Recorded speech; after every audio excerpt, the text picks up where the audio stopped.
នាងឈូកជាស្រីស្រក់ស៊ីដាច់គេប្រចាំភូមិប៉ុន្តែគួរឲ្យស្ដាយដែលនាងជាស្រីមិនបរិសុទ្ធ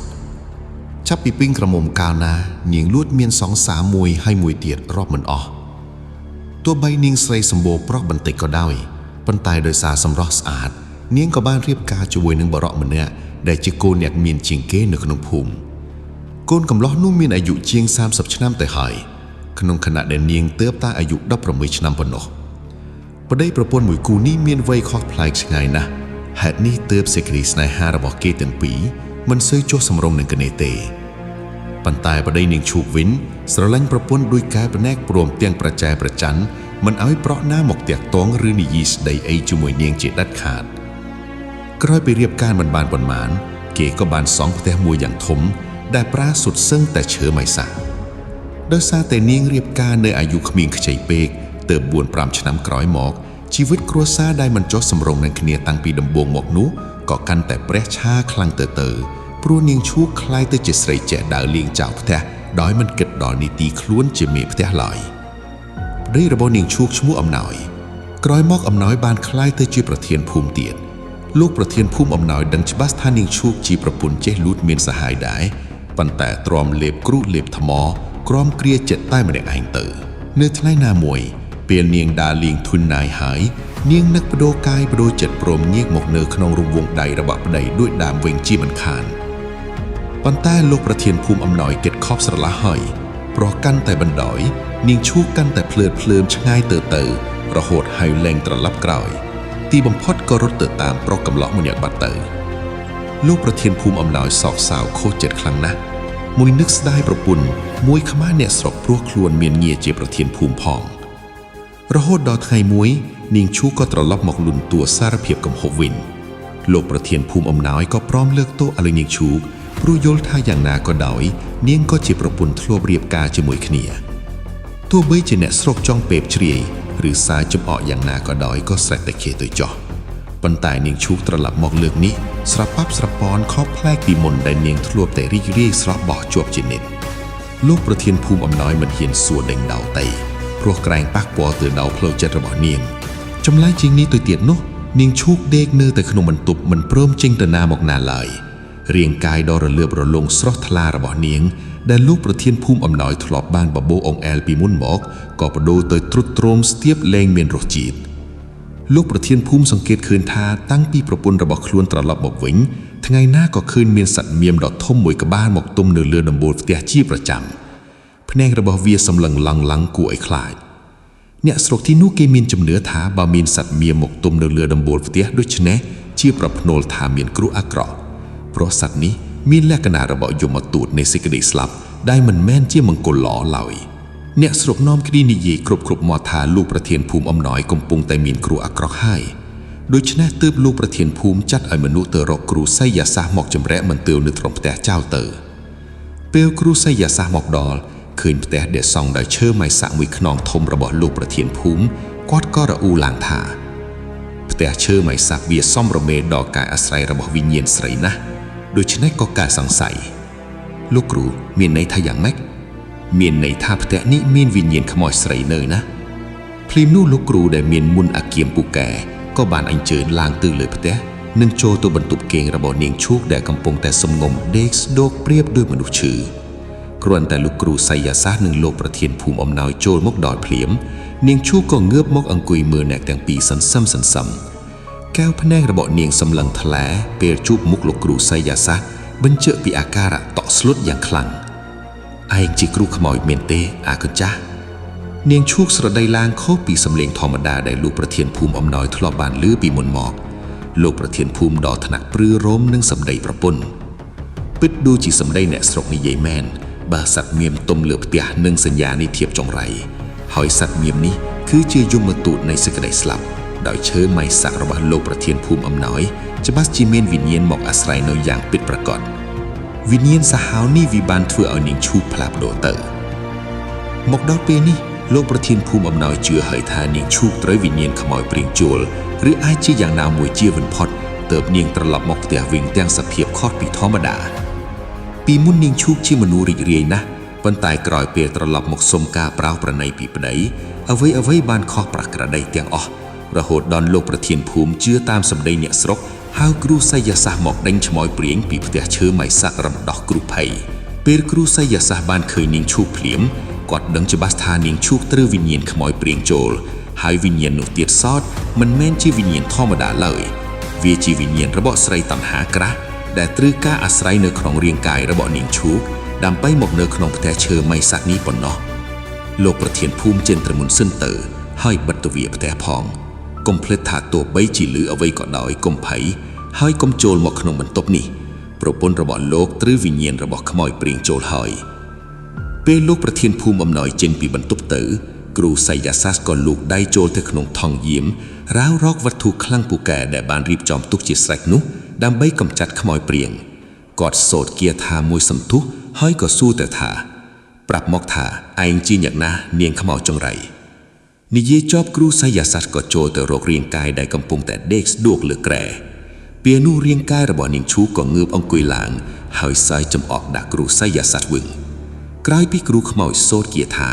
នាងឈូកក៏ចាប់ផ្ដើមខ្វល់ខ្វាយធ្វើរឹកដូចជាបំរុងក្រោកចេញពីបន្ទប់ទៅប៉ុន្តែគ្រូស័យសាស្ត្រលើករំពាត់ផ្ដៅវត្តស្តាក់ពីមុខព្រមទាំងគំរាមថានាងខ្មោចចង្រៃហេតុអ្វីក៏មកសាងភាពក្តៅក្រហាយដល់ម្ចាស់ផ្ទះនេះឆាប់ចេញពីរាងកាយរបស់គេទៅ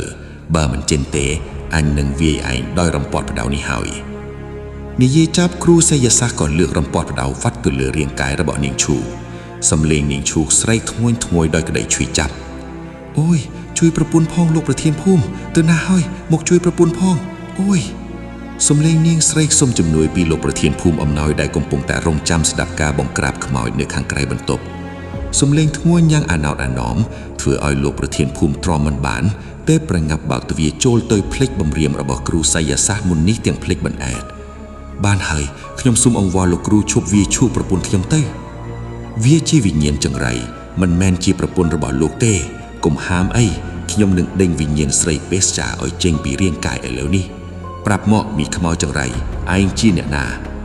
នាងឈូកមិនហើបមាត់ប៉ុន្តែក្រសែភ្នែកនាងវិញបានអង្វរឲ្យលោកប្រធានភូមិជួយហាមគ្រូខ្មោចកុំឲ្យវាយវត្តទៅលើរាងកាយរបស់នាងប៉ុន្តែរំពាត់ផ្ដៅនៅតែបន្តសំប៉ងទៅលើរាងកាយរបស់នាងឈូកក៏សន្លប់បាត់ស្មារតីទៅព្រោះតែឈឺចាប់ពេកវិញ្ញាណស្រីពេស្ចានោះក៏ហោះចេញពីរាងកាយរបស់នាងឈូកទៅដែរជាមួយគ្នានោះសត្វមៀមដែលមកទុំនៅលើដំបូលផ្ទះស្រែកលាន់ទ្រហឹងគួរឲ្យព្រឺខ្លាចមុននឹងត្រដាងស្លាបហោះហើរចេញទៅពេលសត្វមៀមហោះចេញពីដំបូលផ្ទះទៅជាមួយនឹងវិញ្ញាណរបស់ខ្មោចព្រាងនោះទៅគ្រូស័យសាស្ត្រក៏ងាកមកមើលរាងកាយរបស់ឈូកដែលកំពុងតែដេកស្ងៀមនៅក្នុងបន្ទប់លោកប្រធានភូមិត្រូវកាត់ចិត្តណាស់ព្រោះប្រពន្ធរបស់លោកនាងលែងជាមនុស្សហើយប៉ុន្តែនាងអាចធ្វើចលនាបានក៏ព្រោះតែវិញ្ញាណស្រីពេស្ចាមកអាស្រ័យតែប៉ុណ្ណោះលោកប្រធានភូមិអំណោយបានទទួលពាក្យពន្យល់ប្រាប់ពីគ្រូស័យសាស្ត្រថានាងឈូកបានស្លាប់ជាយូរមកហើយព្រោះពេលដែលដេញវិញ្ញាណខ្មោចស្រីពេស្ចានោះទៅនាងឈូកក៏លែងមានសភាពជាមនុស្សទៀតដើម្បីឲ្យកាន់តែប្រកបក្នុងចិត្តគ្រូស័យសាស្ត្រក៏ទាញខ្សែមុនម្យ៉ាងចេញពីថង់យាមរួចបិទភ្នែកសូត្រគាថាសមាធិខ្សឹបមួយសន្ទុះស្រាប់តែរាងកាយរបស់នាងឈូកដែលកំពុងតែដេកស្ងៀមនោះក៏ភ្ញាក់ហៀស្រែកធ្ងន់រួចក៏คล้ายទៅជាផ្សែងហោះមកចូលក្នុងដបដែលគ្រូស័យសាស្ត្រកំពុងតែកាន់នៅក្នុងដៃរបស់លោកចំណែករាងកាយរបស់នាងឈូកក៏រលាយបាត់ទៅផងដែរ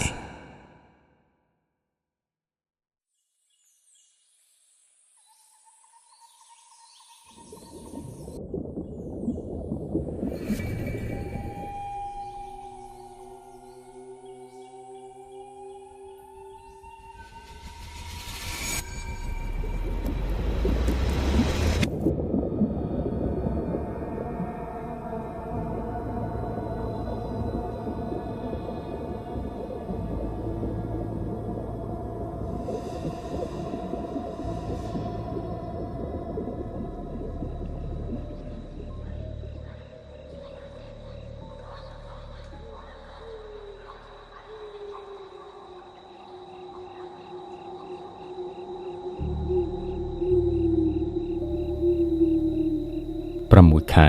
បន្ទាប់ពីទីតាំងអាហារដ្ឋានមួយកន្លែងដែលលាក់ខ្លួនក្នុងដុបព្រៃក្បែរផ្លូវគ្រោះក្រហមតូចមួយត្រូវបានអគ្គិភ័យដែលមិនដឹងប្រភពលេបត្របាក់ឆេះខ្ទេចខ្ទីយ៉ាងអាថ៌កំបាំងបរិយាកាសនៅម្ដុំនោះបានប្រែជាស្ងាត់ជ្រងំដូចជាព្រៃខ្មោច យប់មួយនោះមានអ្នកដឹកអីវ៉ាន់ម្នាក់បានជិះកាត់តាមផ្លូវនោះហើយក៏ឈប់ចតដើម្បីបត់ជើងតូចនៅក្បែររបងអាហារដ្ឋានដែលបាក់បែកគាត់គឺជាអ្នកមកពីចម្ងាយមិនបានដឹងរឿងរ៉ាវអ្វីនោះទេក្នុងខណៈពេលជាមួយគ្នាភ្នែករបស់គាត់ក៏ក្រឡេកទៅឃើញបុរសម្នាក់អង្គុយនៅមាត់ស្រះទឹកពណ៌បៃតងខាងក្នុងរបងនោះដោយភាពងឿងឆ្ងល់គាត់បានបញ្ចាំងពិលទៅមើលក៏ឃើញបុរសម្នាក់រូបរាងស្គមស្គាំងភ្នែកស្លក់ជ្រៅមានបង់រំរបួសពេញក្បាលនិងដៃមើលទៅដូចជាមនុស្សវិកលចរិត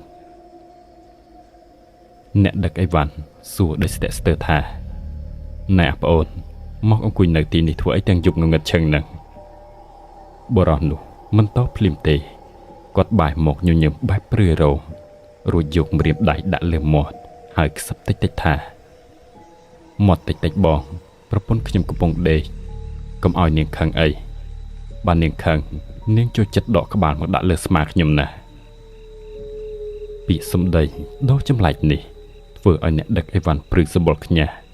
ព្រោះនៅជុំវិញនោះគ្មានមនុស្សម្នាក់ឡើយគាត់ប្រញាប់រត់ឡើងឡាន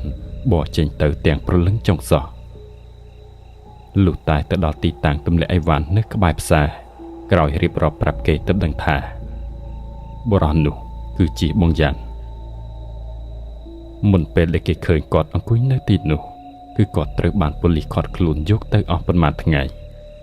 តាមរយៈការស៊ើបអង្កេតយ៉ាងល្អិតល្អន់គេបានរកឃើញផុសតាំងថាបងយ៉ាន់គឺជាឃាតករដែលបានសម្លាប់អ្នកនាងចម្ប៉ាដោយសារតែកំហឹងនិងភាពប្រច័ណ្ឌរបស់គាត់ប៉ុន្តែដោយសារការពិនិត្យពីខាងមន្ទីរពេទ្យឃើញថាសតិរបស់គាត់បានបាត់បង់ទាំងស្រុងទៅហើយគេក៏សម្រេចដោះលែងឲ្យគាត់នៅក្រៅឃុំវិញប៉ុន្តែនៅតែមានឈ្មោះជាអ្នកទោសដដែលខាងប៉ូលីសក៏បានតាក់ទងរកមេការចាស់ដែលធ្លាប់បម្រើការនៅអាហារដ្ឋានបាក់បែកនោះដែរដើម្បីរកសាច់ញាតិបងប្អូនរបស់បងយ៉ាន់បន្ទាប់ពីនោះមកគេឃើញបងយ៉ាន់គាត់ដើរប៉ោឡាយរហេតរហូតនៅតាមផ្លូវម្ដងសើចម្ដងយំម្ដងស្រែករត់កាត់ដប់ព្រៃតែម្នាក់ឯងហើយមួយរយៈក្រោយមកទៀតក៏បាត់ស្រមោលឈឹងមិនមាននរណាឃើញគាត់ទៀតទេមិនដឹងថាគាត់ទៅណាស្លាប់ឬក៏រស់ឬយ៉ាងណាឲ្យប្រកាសនោះឡើយយូរទៅទីតាំងអាហារដ្ឋានលាក់ខ្លួនបានក្លាយជាកន្លែងដែលគ្មាននរណាម្នាក់ចង់រំលឹកដល់ម្ចាស់នៅទីនោះក៏ធ្លាប់ជាយាមរកជាងមកជួសជុលដែរប៉ុន្តែជាងដែលមកពីឆ្ងាយដែលគ្មាននរណាបានប្រាប់ប្រវត្តិរឿងរ៉ាវដែលបានកើតឡើងពួកគាត់ធ្វើការមិនបានប៉ុន្មានថ្ងៃទេក៏នាំគ្នារត់ចោលកន្លែងអស់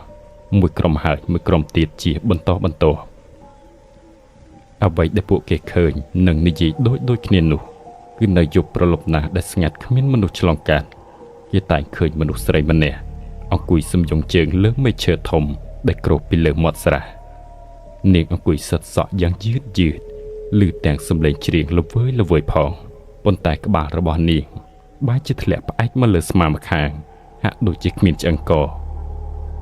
នោះគឺវិញ្ញាណរបស់នាងចម្ប៉ានោះហើយនាងនៅតែកាន់នៅតែសន្ធិដ្ឋកន្លែងនោះមិនព្រមចាកចេញទៅណាឡើយ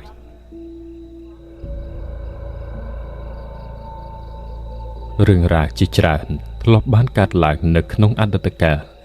មុនពេលទីតាំងអាហារដ្ឋាននោះបានបាក់បែកនិងត្រូវបោះបង់ចោលទាំងស្រុង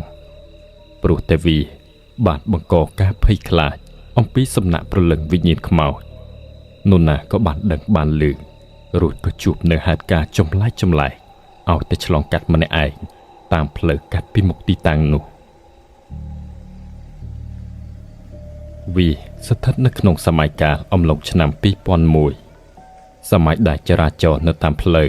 មិនសូវជាមានភាពមមាញឹកប៉ុន្មានយូរម្ដងឃើញមានត្រឹមម៉ូតូស៊េរីចាស់មួយគ្រឿងដែលបកកាត់តាមបណ្ដោយផ្លូវជាតិមួយខ្សែដែលពោពេញទៅដោយស្នាមសឹករិចរិលនិងគន្លុករីស្ទើរមិនយល់ជាថ្នល់ដោយហេតុវាបានបន្សល់ស្លាកស្នាមអំពីសោកនាដកម្មនៅក្នុងអតីតកាលបណ្ដាលឲ្យរងការខូចខាតច្រើនកន្លែងនិងពុំទាន់ជាមាននរណាមកជួសជុលឡើងវិញឲ្យបានស្អាតបាតឡើយទាំងសងខាងផ្លូវគេសម្បូរឃើញនៅផ្ទះឈើចាស់ឈោស្ងៀមច្រងោះខ្លះត្រេតរកកលនឹងដួលរលំព ព័ទ្ធជុំវិញដោយដើមឈើខ្ពស់ខ្ពស់ដែលទម្លាក់មេឃគ្របដណ្ដប់លើដំបូលផ្ទះបង្កើតជាស្រមោលខ្មៅខ្មៅរត់ដេះប្រដប់រាយលើដីគ្មានសំឡេងក្មេងរត់លេងគ្មានសកម្មភាពអ៊ូអរមានតែសំឡេងខ្យល់បក់ទៅមកនាំធូលីសំពងឡើងងងឹតមេឃខ្លះទៅទុំជាប់តាមកកអាវតាមរោមចិញ្ចើមគេគ្រប់គ្នាទាំងគ្រូបង្រៀនទាំងកម្មករឡអិតឬក៏គ្រូពេទ្យមណ្ឌលដែលនៅឯទល់មុខប៉ប៉ូលីសក៏ពិតគ្មាននរណាបានមានឯកសណ្ឋានទៅបំពេញការងារឲ្យបានស្អាតបានមួយថ្ងៃឡើយបត់ចេញពីផ្លូវកស៊ូដ៏ហុយសំពងគ្រប់វេលានោះនឹងមានផ្លូវគ្រោះក្រហមតូចចង្អៀតមួយចាក់ឆ្ពោះទៅទិសខាងលិចអ្វីដែលអាចមើលឃើញច្រើនជាងគេគឺមានតែកណ្ដប់សម្រាមមិនដឹងថានរណាយកទៅបោះចោលខ្លះឃើញតែសសម្ព្រុះរីកសំពីចពេញជើងព្រៃនិងដប់ក្រាស់ក្រាស់នៅសងខាងផ្លូវ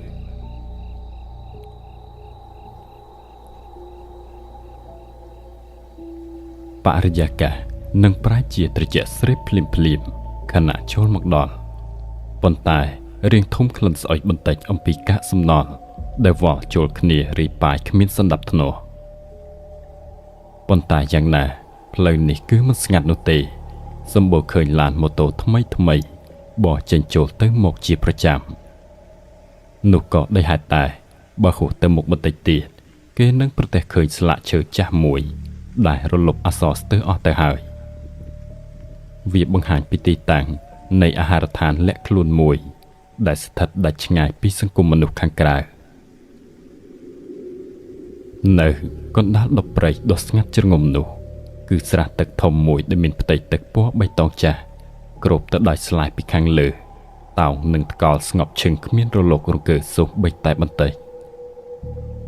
នៅអមជុំវិញមាត់ស្រះនោះគឺកញ្ចុះស្បូវដែលសង់ពីឈើចាស់ចាស់ដំបូលស្បូវប្រែជាពណ៌ខ្មៅខ្មៅរលួយដោយសារតែទឹកភ្លៀងបង្ហាញពីភាពចាស់ជរានៃពេលវេលាដែលវាបានចូលនៅទីនោះកញ្ចុះនីមួយហាក់ដូចជាកំពុងអោនក្បាលដាក់ទឹកស្រះមេឃឈើធំក៏គ្របម្លប់ត្រជាក់ល្ហឹមពន្លឺអំពូលកញ្ចាស់ដែលគេចងព្យួរនឹងធ្នឹមឈើក៏បញ្ចេញពន្លឺពណ៌លឿងទុំខ្សោយញ័រញាក់តិចទៅតាមកម្លាំងខ្យល់ចាំងស្រមោលមកលើកម្រាលរពាក់ដែលរិចរិលនិងខ្នើយទ្របខ្នងធំតោងធំក្លិនផ្អូមតិចដោយពុំសូវបានបោកគក់ព្រោះវិវត្តនឹងការងារទទួលភ្ញៀវជាប្រចាំថ្ងៃចំពោះអ្នកដែលនិយមមកកំសាន្តតាមពិតទៅមិនមែនជាប់ចិត្តនឹងម្ហូបអាហារឆ្ងាញ់បរិយាកាសស្ងប់ស្ងាត់អ្វីនោះទេក៏ដោយសារតែមានបុប្ផាជាច្រើនតងរងចាំទទួលយ៉ាងកក់ក្ដៅក្រឡេកទៅខាងណាក៏ឃើញតែផ្សែងបារីក្លិនស្រាឈួលពេញច្រមុះតែវាក៏ជាភាពសមនឹងអាចរាប់ជាស្ថានសួគ៌មួយសម្រាប់វណ្ណៈអ្នកមានប្រាក់កាលចំនួននោះ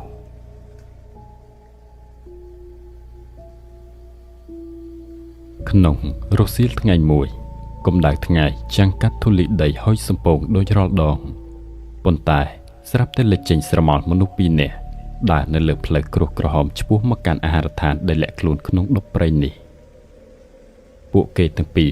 មានវ័យប្រមាណជា20ឆ្នាំប្លាយសម្លៀកបំពាក់រញ៉េរញ៉ៃប្រឡាក់ដីខោមិនខោអាវមិនអាវហាក់ដូចជាទៅតែឆ្លងកាត់ការធ្វើដំណើរដ៏វែងឆ្ងាយមកពីកន្លែងណាមួយយុវជននោះមានស្ពាយបង្វិចក្រណាត់ចាស់មួយនៅលើស្មាចំណែកស្រីដែលឈរនៅក្បែរគាត់នាងមានទឹកមុខស្លេកស្លាំងបន្តិចតែក៏អមដោយសម្រស់បែបអ្នកស្រុកស្រែចម្ការនាងកំពុងឈរក្តាប់ជេរអាវយុវជននោះយ៉ាងជាប់ពួកគេទាំងពីរបានមកដល់ខាងមុខអាហារដ្ឋានខណៈដែលមេការម្នាក់ដែលមានរាងធាត់ភ្នែកស្រលៀងកំពុងអង្គុយកម្រើកជើងម្ខាងជក់បារីបង្ហុយផ្សែងនៅមាត់ស្រះទឹកភ្នែករបស់គាត់សម្លឹងមើលទៅកាន់អ្នកទាំងពីរតាំងពីក្បាលដល់ចុងជើងរួចក៏ជប់ត្រឹងត្រង់រូបរាងយុវតីម្នាក់នោះគេបានយល់ភ្លាមថាផ្កាមួយទងនេះ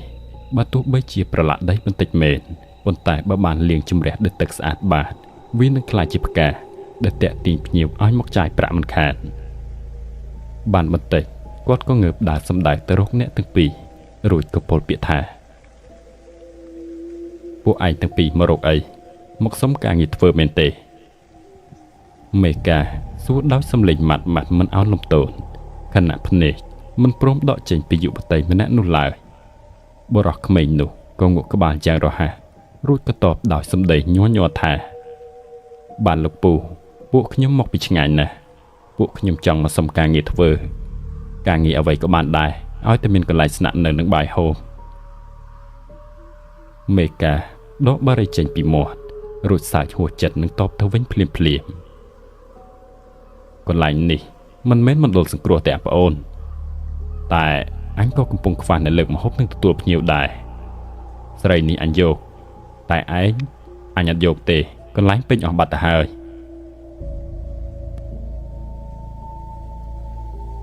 ឮដូច្នោះអ្នកទាំងពីរមើលមុខគ្នាបន្តិចតែយ៉ាងណាក៏យល់ព្រមដោយសារតែពួកគេគ្មានកន្លែងត្រូវទៅនិងមិនដឹងទៅពឹងពោះរកអ្នកណាបាននៅទីនេះព្រោះតែមិនស្គាល់នរណាម្នាក់ឡើយទោះបីជាមេកាម្នាក់នោះមាត់អាក្រក់បន្តិចមែនតែចិត្តរបស់គាត់ក៏មិនអាក្រក់អីប៉ុន្មានដែរគាត់បានផ្ដល់កន្លែងស្នាក់នៅឲ្យពួកគេយ៉ាងសមរម្យក្នុងបន្ទប់ឈើតូចមួយឯផ្នែកខាងក្រោយបើទោះទទួលអ្នកបម្រើការងារត្រឹមតែម្នាក់ក៏ដោយ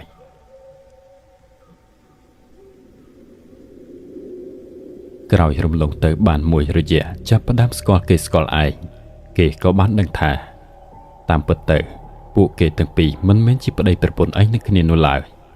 តែគឺជាគូសង្សារដែលបានបង្រត់គ្នាចាកចេញពីស្រុកកំណើតដោយសារតែបញ្ហាអ្វីមួយដែលពួកគាត់មិនបានបញ្ជាក់ច្បាស់គេដឹងត្រឹមថាពួកគាត់នឹងមិនអាចវិលត្រឡប់ទៅវិញបាននោះទេក្រោយមកទៀតយុវជននោះក៏បានទទួលដំណឹងពីការងារមួយទៀតដែលគាត់បានពឹងឲ្យអ្នកនៅទីនោះជួយស៊ើបរកមកបណ្ដារហូតគាត់ទទួលបានការងារជាកម្មករនៅរោងមួយកន្លែងវាគឺជាកន្លែងគេធ្វើជ្រក់ស្ពៃដ៏ធំមួយដែលស្ថិតនៅផ្លូវមួយទៀតទន្ទឹមគ្នាឯខាងត្បូងទោះបីជាកន្លែងទាំងពីរនេះហាក់ដូចជានៅក្បែរគ្នាបាំងត្រឹមមួយល្វែងព្រៃកំបាំងភ្នែកក៏ពិតមែនប៉ុន្តែវាមិនមានផ្លូវដើរកាត់ត្រង់ទៅមកនោះទេនៅចន្លោះបន្ទាប់ពីព្រៃក្រាស់ខ្មឹកនោះមានប្រឡាយទឹកមួយយ៉ាងជ្រៅកាត់ចំឯផ្លូវឯចុងម្ខាងដែលធ្វើឲ្យការធ្វើដំណើរពីអាហារដ្ឋានទៅកន្លែងធ្វើជ្រក់ស្ពៃត្រូវចំណាយពេលវាងឆ្ងាយទៅដល់ថ្នល់ខាងមុខរួចទៅបកត្រឡប់បត់មកវិញលើផ្លូវមួយទៀត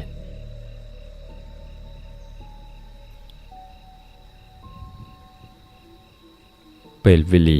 បានរំកិលទៅមុខយ៉ាងស្ងៀមស្ងាត់អស់រយៈពេល1ឆ្នាំពេញអាហារដ្ឋានលាក់ខ្លួនក្នុងដុបព្រៃនិងរោងធ្វើជ្រក់ស្ពៃក៏នៅតែបន្តដង្ហើមរបស់ពួកវាទៅមុខទៀតជីវិតរបស់យុវវ័យទាំងពីរនាក់ក៏ហាក់ដូចជាមានដង្ហើមដកជាងមុនបន្តិចដែរពួកគេខំសន្សំប្រាក់កាក់ដែលបានមកពីការនឿយហត់រហូតទិញបានម៉ូតូស៊េរីចាមួយគ្រឿងសម្រាប់ជិះទៅមកពួកគេចាប់ផ្ដើមស៊ាំនឹងក្លិនស៊ាំនឹងពន្លឺភ្លើងពណ៌លឿងទុំខ្សោយនាពេលរាត្រីក្នុងបរិបទជីវិតថ្មីនោះប៉ុន្តែមជ្ឈដ្ឋានខាងក្រៅទាំងនោះក៏ជាកត្តាមួយជំរុញឲ្យចិត្តមនុស្សខ្លះមានការប្រែប្រួលដែរល្ងាចមួយខណៈដែលមេឃកំពុងធ្លាក់ងងឹតយុវជននោះបានជិះម៉ូតូចាស់របស់ខ្លួនមកឈប់នៅត្រើយម្ខាងនៃអាហារដ្ឋានដើម្បីរងចាំទទួលប្រពន្ធតាមចន្លោះមេឃឈើដែលជាធ្លាក់ចុះមកក្បែរកញ្ចក់ស្បូវគាត់សម្លឹងឃើញនាងកំពុងបម្រើភ្ញៀវមួយក្រុមដែលសុទ្ធតែជាអ្នកមានប្រាក់និងមានឥទ្ធិពលក្នុងតំបន់នោះ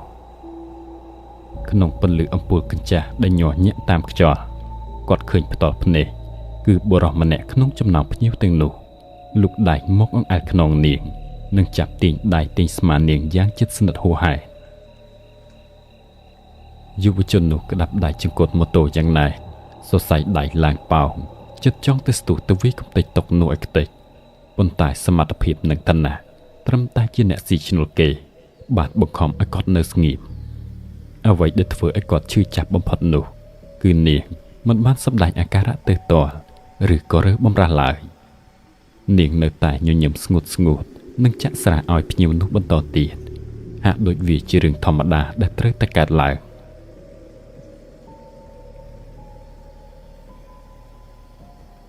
លុះដល់ពេលត្រឡប់មកដល់បន្ទប់ជួលដ៏តូចចង្អៀតដែលជាកន្លែងស្នាក់នៅថ្មីរបស់ពួកគេ គាត់ក៏ដាច់ចិត្តហៅនាងមកគីនិងហៅពាក្យនិយាយគ្នាថាអូនហេតុអីបានជាអូនបណ្ដោយឲ្យគេធ្វើបែបហ្នឹងលើខ្លួនឯងបើភ្ញៀវវាប៉ះពាល់ខ្លាំងពេកអូនគួរតែដើរចេញឬក៏ប្រាប់មេការទៅសំឡេងរបស់គាត់ខ្សៅខ្សៅបង្កប់លាយឡំដោយភាពអន់ចិត្តដែលមើលឃើញយ៉ាងច្បាស់នាងចម្ប៉ាដែលជាប្រពន្ធគាត់កំពុងអង្គុយដោះស្បែកជើងទៅនឿយហត់នាងបានងើបមុខសម្លឹងមកគាត់វិញដោយខ្សែភ្នែករឹងកំព្រឹសមុននឹងតបមកវិញដោយគ្មានភាពទន់ភ្លន់ដូចពីមុនឡើយការងារនេះគឺវាបែបហ្នឹងហើយបងបើភ្ញៀវគេមិនពេញចិត្តបើគេមិនសប្បាយចិត្តតើខ្ញុំបានប្រាក់បន្ថែមមកពីណាបងមើលកន្លែងយើងដេករាល់ថ្ងៃនេះទៅមើលនាងចង្អុលទៅជញ្ជាំងចង្អុលទៅកំរាលដែលនៅលីឡំជាមួយធូលីដីហុយរួចបន្តទៀតថាចុះបើបងមិនចង់ឲ្យគេប៉ះពាល់ខ្ញុំហេតុអីបងមិននាំខ្ញុំទៅរកជីវិតដែលល្អជាងនេះហេតុអីបងនាំខ្ញុំមកក្ររហេមរហាមបែបនេះទៅវិញបើបងមានសមត្ថភាពរកលុយបានច្រើនជាងនេះខ្ញុំក៏មិនចាំបាច់ឈរឲ្យគេមើងងាយបែបហ្នឹងដែរ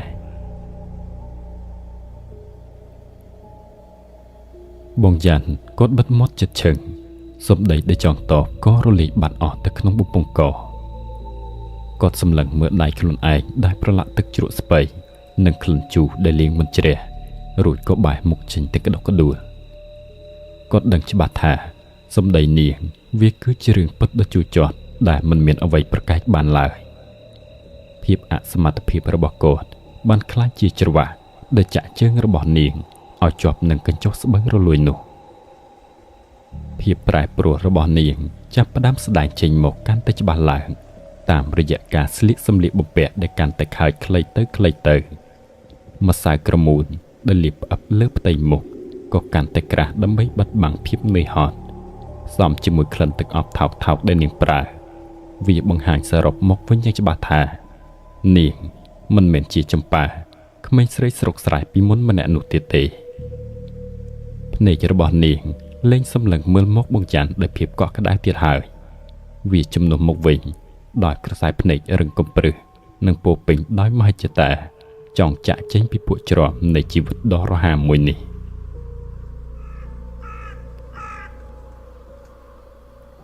ល្ងាចថ្ងៃនោះផ្ទៃមេឃចាប់ផ្ដើមស្រទុំស្រវាំងរៀបនឹងងងឹតដូចសពមួយដងធូលីដីក្រហមហុយសំពងតាមកម្លាំងខ្យល់ដែលបក់បោកមកពីទិសខាងជើងបងយ៉ាន់ជិះម៉ូតូស៊េរីចាស់ដែលបញ្ចេញសម្លេងលន់ឮកងរំពងពេញព្រៃមកឈប់ចាំនៅកន្លែងដដែលគាត់អង្គុយលើម៉ូតូសម្លឹងមើលទៅពន្លឺអំពូលពណ៌លឿងទុំដែលញ័រញាក់នៅឯមាត់ស្រះទឹកទាំងចិត្តមិនសូវស្រឡះឡើយ1ម៉ោង2ម៉ោងរហូតដល់តែស្ងាត់សម្លេងឡានម៉ូតូចរាចរណ៍នៅឯថ្នល់ខាងក្រៅជំនួសមកវិញមានតែស្នូចចង្រិតយំជ្រិចពីចិញ្ចើមផ្លូវឯព្រៃគាត់នៅតែមិនឃើញស្រមោលនាងដើរចេញមកដោយក្តីបារម្ភលាយឡំនឹងការសង្ស័យគាត់ក៏សម្រេចចិត្តដើរចូលទៅខាងក្នុង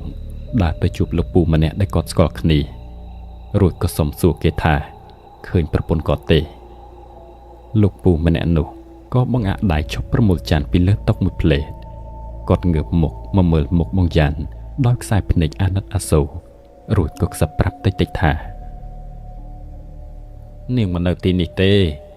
អញឃើញនាងឡើងឡានជាមួយតកែម្នាក់ចេញទៅបាត់តាំងពីមេឃមិនតន់ងឹតម្លេះឮគេថានាំនាងទៅដាស់លេងទីក្រុងផងឮដូចនេះប្រៀបដូចជារន្ទះបាញ់ចំកណ្ដាលដើមទ្រូងបងយ៉ាន់ស្ទុះទៅរកមេការដែលកំពុងអង្គុយរាប់លុយទាំងទឹកមុខរំភើយគាត់ស្រែកលោឡាទាំងកំហឹងថាមិនដេចក៏លោកឲ្យនាងទៅជាមួយគេមេការងើបមុខឡើងសម្លឹងមកបងយ៉ាន់វិញដោយខ្សែភ្នែកត្រជាក់ស្រេបរួចក៏បោះបារីដែលនៅឆេះពាក់កណ្ដាលចោលទៅលើដីមុននឹងនិយាយថាប្អូនកន្លែងនេះគ្មាននរណាបង្ខំនាងបានទេវាជាសិទ្ធិរបស់នាងការងារនៅទីនេះគឺគ្រាន់តែបម្រើអាហារនិងភេសជ្ជៈដល់ភ្ញៀវតែប៉ុណ្ណោះបើនាងចង់ទៅតាមភ្ញៀវណាវាជារឿងរបស់នាងមិនមែនជារឿងរបស់អញទេមេការងក់ក្បាលឲ្យមនុស្សមាតធំពីរនាក់មកអូសបងយ៉ាន់ចេញកុំឲ្យគាត់ស្រែកលោឡាដោយសារភ្ញៀវខ្លះនៅមិនទាន់ត្រឡប់ទៅផ្ទះវិញទេ ចេញពីនោះមកគាត់ក៏ចាប់បញ្ឆេះម៉ូតូរោលឮសំឡេងខ្លាំងត្រហឹងអស់ដប់ព្រៃមុននឹងបកក្បាលបោះចេញទៅបាត់ស្រមោលឈឹងបន្សល់តែផ្សែងឆ្ងៀមនិងក្លិនសាំងដែលអណ្ដែតនៅលើផ្លូវដែលកំពុងហុយត្រឡោក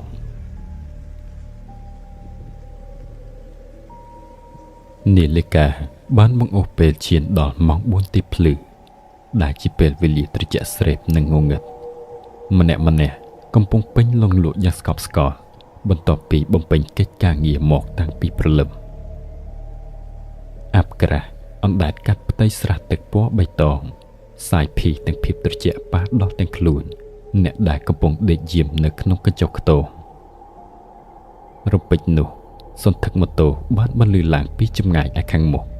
វាលាន់ត្រែនរួចមកស្ងាត់ឈប់ងាស់នៅចំពីមុខច្រកចូលទីតាំងអាហារដ្ឋានលោកពូម្នាក់ដែលដេកនៅលើកម្រាលរពាក់ក្នុងកញ្ចក់ស្បូវកំពុងតែទាញភួយចាស់មកគ្រប់ក្បាលស្រាប់តែត្រចៀករបស់គាត់បានលឺសំឡេងប្រងយ៉ាងខ្លាំងដូចជាមានអ្វីធ្ងន់ម្យ៉ាងលោតចូលទៅក្នុងស្រះនោះគាត់ស្ទុះងើបឡើងទាំងភ្នែកមើលមិនសូវច្បាស់រួចក៏ដើរត្រេតត្រោតទៅក្បែរមាត់ស្រះសម្លឹងមើលទៅក្នុងភាពងងឹតផ្ទៃទឹកដែលគ្របទៅដោយស្លែវាបែកជារង្វង់ញ័រតិចប៉ុន្តែគ្មានស្រមោលមនុស្សឡើយមានតែសំឡេងខ្យល់បក់ប៉ះស្លឹកឈើលាន់ស្នូប្រោកនៅក្បែរបរិវេណគាត់គិតក្នុងចិត្តថាប្រហែលជាមានសត្វពស់ឬក៏មេឈើវិបាកធ្លាក់ចូលទៅក្នុងនោះហើយតាមមើលគិតរួចហើយក៏បកត្រឡប់ទៅដេកបន្តទាំងមិនបានចាប់អារម្មណ៍អ្វីខ្លាំងនោះទេ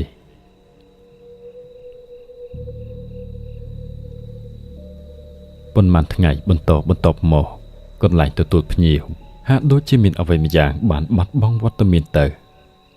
គឺចម្ប៉ាដែលធ្លាប់តែតែងខ្លួននឹងដើរទៅដើរមកបម្រើភ្ញៀវ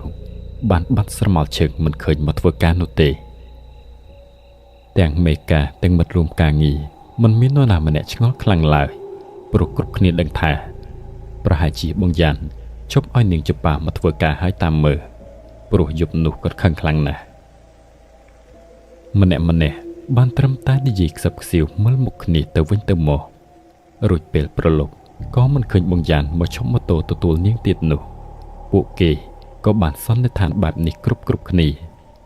ហើយមួយចំនួនទៀតមិនទាំងបានចាប់អារម្មណ៍រវីរវល់រឿងគេផងព្រោះពួកគេធ្វើតែការងាររៀងខ្លួនលុះដល់ថ្ងៃទី3ថៅកែឡានទំនើបដែលធ្លាប់បាននាំចម្ប៉ាចេញទៅក្រៅកាលពីថ្ងៃមុនបានបើករថយន្តមកឈប់នៅពីមុខអាហារដ្ឋានម្ដងទៀតគាត់ចុះមកដោយទឹកមុខស្រស់បោះនិងមានបំណងមករកនៅនាងចម្ប៉ានោះហើយប៉ុន្តែនៅពេលមកដល់មេការក៏បានប្រាប់ដោយសម្ដីរៀបស្មើថានាងមិននៅទេថៅកែនាងឈប់មកធ្វើការពី3ថ្ងៃហើយមិនដឹងថាទៅខាងណាទៀតទេថៅកែម្នាក់នោះគ្រាន់តែក្រវីក្បាលទាំងស្ដាយរួចក៏បើករថយន្តចេញទៅបាត់វិញទៅដោយមិនដឹងខ្លួនថាខ្លួនឯងគឺជាដើមហេតុនៃសោកនាដកម្មមួយដែលវាបានកើតឡើងមិនទាន់មាននរណាដឹងនោះឡើយ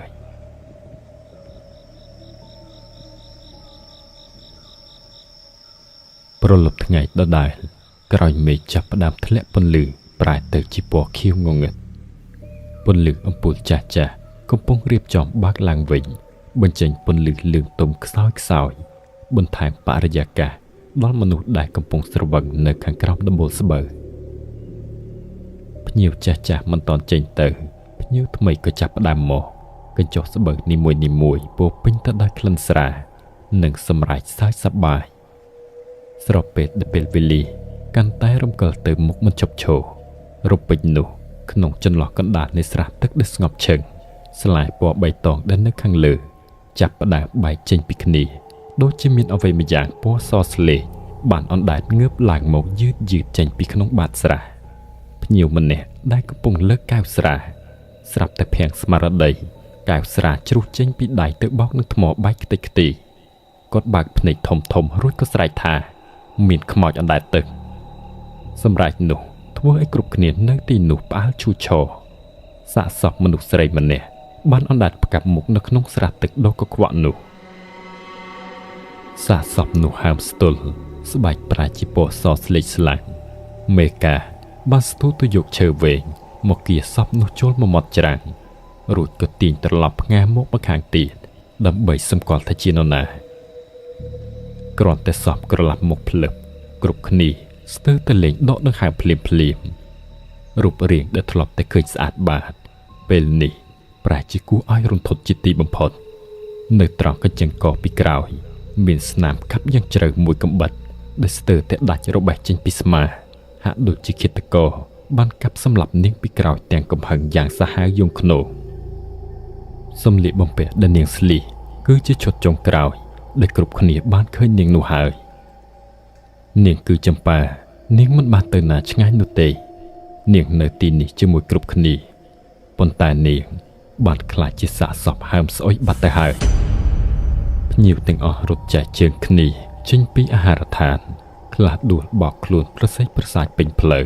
ខ្លះក៏នៅឈរចាំរមមើលទាំងសភាពស្រវឹងចំណែកឯបងយ៉ាន់គ្មាននរណាម្នាក់ដឹងថាគាត់នៅឯណានោះទេគាត់បានបាត់ដំណឹងសូនឈឹងទៅជាមួយម៉ូតូកញ្ចាស់របស់គាត់សូម្បីតែអ្នករួមការងារនៅឯរោងជ្រក់ស្ពៃនោះក៏មិនមាននរណាបានដឹងដែរក្រោយពីការភ្ញាក់ផ្អើល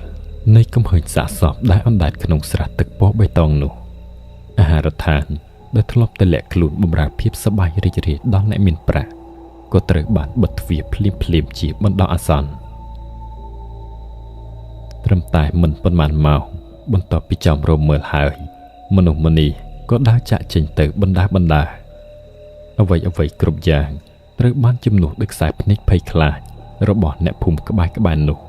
តោងដោយភាពស្ងាត់ជ្រងំគួរឲ្យព្រឺក្បាលមេឃឈើធំដែលធ្លាប់តែផ្ដល់ម្លប់ត្រជាក់បែរជាមើលទៅដូចជាដៃខ្មោចដែលកំពុងសំយងគ្របមកពីខាងលើសូម្បីតែកង្កែបហ៊ីងចង្រិតដែលធ្លាប់តែយំរាល់ក្បាលប្រលប់ក៏ហាក់ដូចជាស្ងាត់សំឡេងដែរនៅសេសសល់តែខ្យល់បក់រវិចនាំក្លិនស្អុយភាចេញពីមាត់ស្រះដែលមិនដឹងថាជាក្លិនកាកសំណល់ឬជាក្លិនវិញ្ញាណដែលមិនទាន់ទៅណាឆ្ងាយ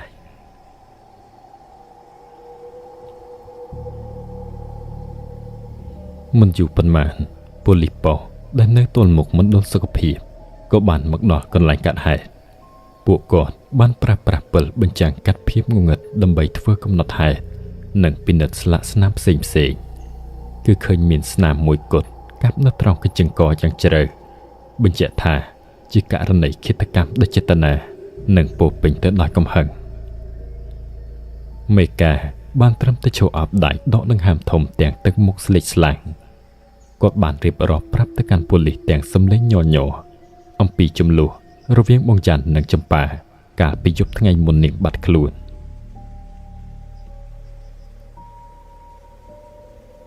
ក្រោយពីបញ្ចប់កិច្ចការ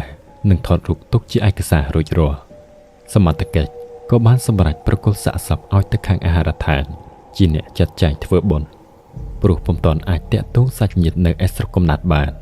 ហើយបងយ៉ាន់ដែលជាមនុស្សជិតស្និទ្ធបំផុតក៏បានបាត់ដានសូនឈឹងទោះបីជាមេកាជាមនុស្សមាត់អាក្រក់និងគិតតែពីផលប្រយោជន៍មែនប៉ុន្តែក្នុងចិត្តជ្រៅរបស់គាត់ក៏មានក្តីអាណិតដល់យុវតីដែលមកស្លាប់យ៉ាងអណោចអធមនៅកន្លែងរបស់គាត់ដែរគាត់បាននាំបុគ្គលិក2-3នាក់ដែលនៅក្បែរខ្លួនឲ្យជួយគ្នាលើកសាកសពរបស់ចម្ប៉ាដែលរុំដោយកម្រាលតង់ពណ៌សលើកទៅដាក់លើរទេះដឹកទៅកកសណ្ដោងដោយម៉ូតូចាស់មួយគ្រឿងសម្ដៅយកទៅកាន់វត្តដែលនៅមិនឆ្ងាយប៉ុន្មានពីទីនោះក្រោយមកសាកសពរបស់ចម្ប៉ាត្រូវបានតម្កល់ទុកនៅក្នុងសាលាវត្តតូចមួយនាតំបន់នោះប៉ុន្តែពីយប់ពីថ្ងៃទៅហើយក្រៅតែពីមេកានិងបុគ្គលិក2-3នាក់ដែលទៅអុជធូបតាមកាតព្វកិច្ចគឺពុំមានវត្តមានសាច់ញាតិឬបងប្អូនណាម្នាក់បង្ហាញខ្លួនឡើយចម្ប៉ាប្រៀបដូចជាផ្កាមួយទងដែលជ្រុះចេញពីដើមហើយក៏ត្រូវខ្យល់បក់មកទៅនៅទីនេះយ៉ាងឯកោបំផុតសូម្បីតែឈ្មោះពិតនិងទីលំនៅកំណើតក៏គ្មាននរណាម្នាក់ដឹងច្បាស់ដែរយប់នោះបរិយាកាសនៅអាហារដ្ឋានលាក់ខ្លួនវាកាន់តែស្ងាត់ជ្រងំលើសរាល់ដងទ្វាររបងឈើត្រូវបានបិទជិតស្រមោលភ្ញៀវតែម្នាក់ ក៏មិនឃើញមកអឺតដែរទំនងជាគេគ្រប់គ្នាបានដឹងបន្តគ្នាថាមានមនុស្សស្លាប់នៅកន្លែងនេះ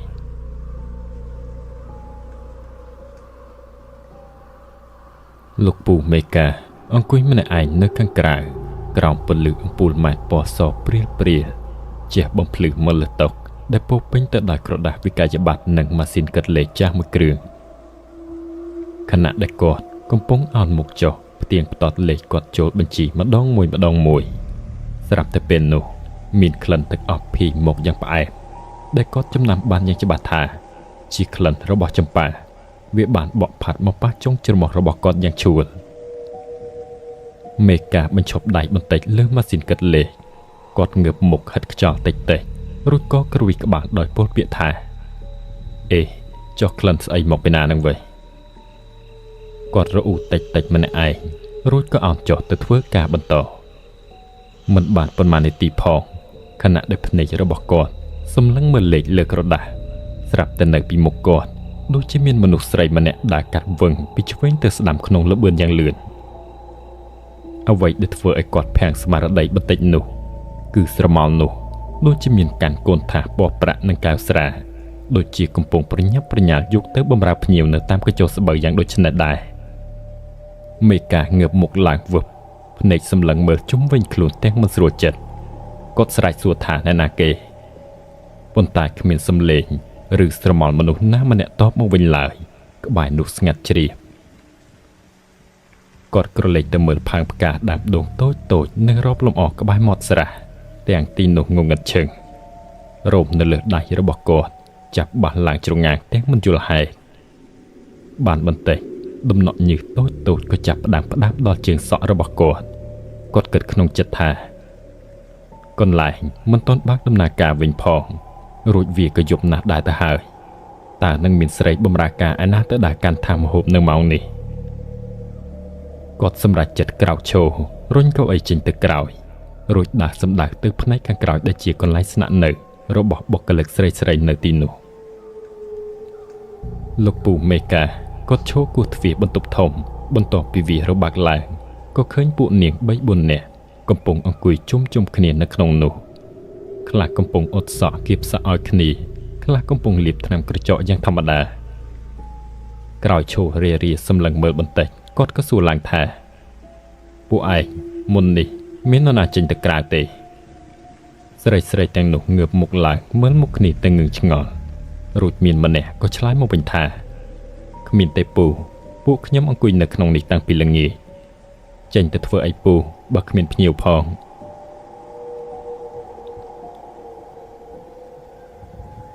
ឮសំដីនោះភ្លាមគាត់ក៏សម្ដែងទឹកមុខឆ្ងល់តបទៅវិញ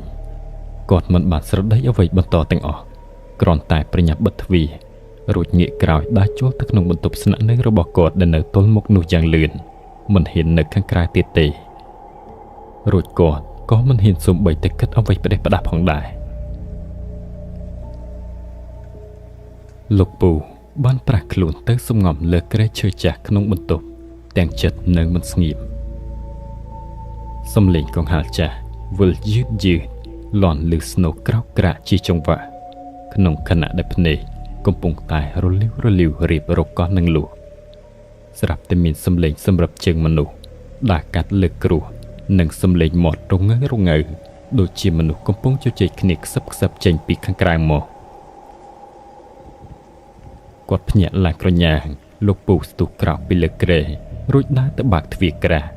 ឆ្ងោកមុខមើលទៅក្នុងភាពងងឹតនៅឯម្ដុំផ្លូវខាងមុខតាមរយៈពន្លឺខ្សោយនៅទីនោះគាត់បានសម្លឹងឃើញពីចម្ងាយគឺក្រុមនារីរបស់គាត់កំពុងដើរបណ្ដាគ្នាសម្ដៅទៅកាន់របងព្រៃក្រាស់ដែលនៅទល់មុខម្ខាងផ្លូវពួកនាងដើរយឺតហាក់ដូចជាមាននរណាម្នាក់កំពុងតែនាំផ្លូវពីខាងមុខគាត់ជ្រួញចិញ្ចាមឡើងរួចស្រែកគោកសួរថាពួកឯងនាំគ្នាទៅណាទាំងយប់នឹង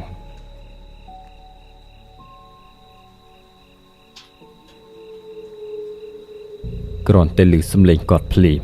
ក្រុមនារីទាំងនោះក៏ងាកមកភ្ញាក់ព្រឹតគ្រប់គ្នារួចក៏នាំគ្នារត់ត្រឡប់មកវិញយ៉ាងលឿនព្រមដោយសម្ដីញប់រន្ធន់ពីចម្ងាយថាមុននេះ គឺពួកនាងបានឃើញលោកពូមេកាមកឈរគោះទ្វារពួកនាងក៏ឆ្ងល់ដែរក៏ទើបតែបិទទ្វារសោះម្ដេចក៏មកគោះវិញភ្លាមបែបនេះមាននាងម្នាក់បានទៅបើកទ្វារក្រាស្រាប់តែឃើញរូបរាងលោកពូឈរឆ្ងល់មុខហៅពួកនាងឲ្យចេញមកនិយាយតែប៉ុន្មានម៉ាត់នោះរួចក៏បែកខ្លួនដើរយឺតចេញទៅឃើញដូចនេះហើយទៅពួកនាងទៅតាមតែឆ្ងល់ថាគាត់ហៅទៅណាលោកពូមេកាស្ដាប់ហើយក៏មានអារម្មណ៍ថាត្រជាក់ស្រេបតាំងពីក្បាលដល់ចុងជើងគាត់តបទៅវិញទាំងសំឡេងរឹកកំប្រឹងច្បាស់ថាមិនមែនអញទេអញទើបតែចេញពីក្នុងបន្ទប់នេះទេអញទៅហៅពួកឯងតាំងពីអង្កលណាទៀតឮដូច្នេះពួកនាងក៏កាន់តែភ័យខ្លាំងឡើងរួចក៏នាំគ្នារត់មកជ្រកពីក្រោយខ្នងរបស់គាត់សម្លឹងមើលទៅដប់ប្រេងងងឹតឈឹងទាំងបើកភ្នែកធំគ្រប់គ្នាជុំវិញប្រែជាស្ងាត់ឈឹងឮតែខ្យល់បក់វឺតកាត់មេឃឈើនៅឯលើក្បាល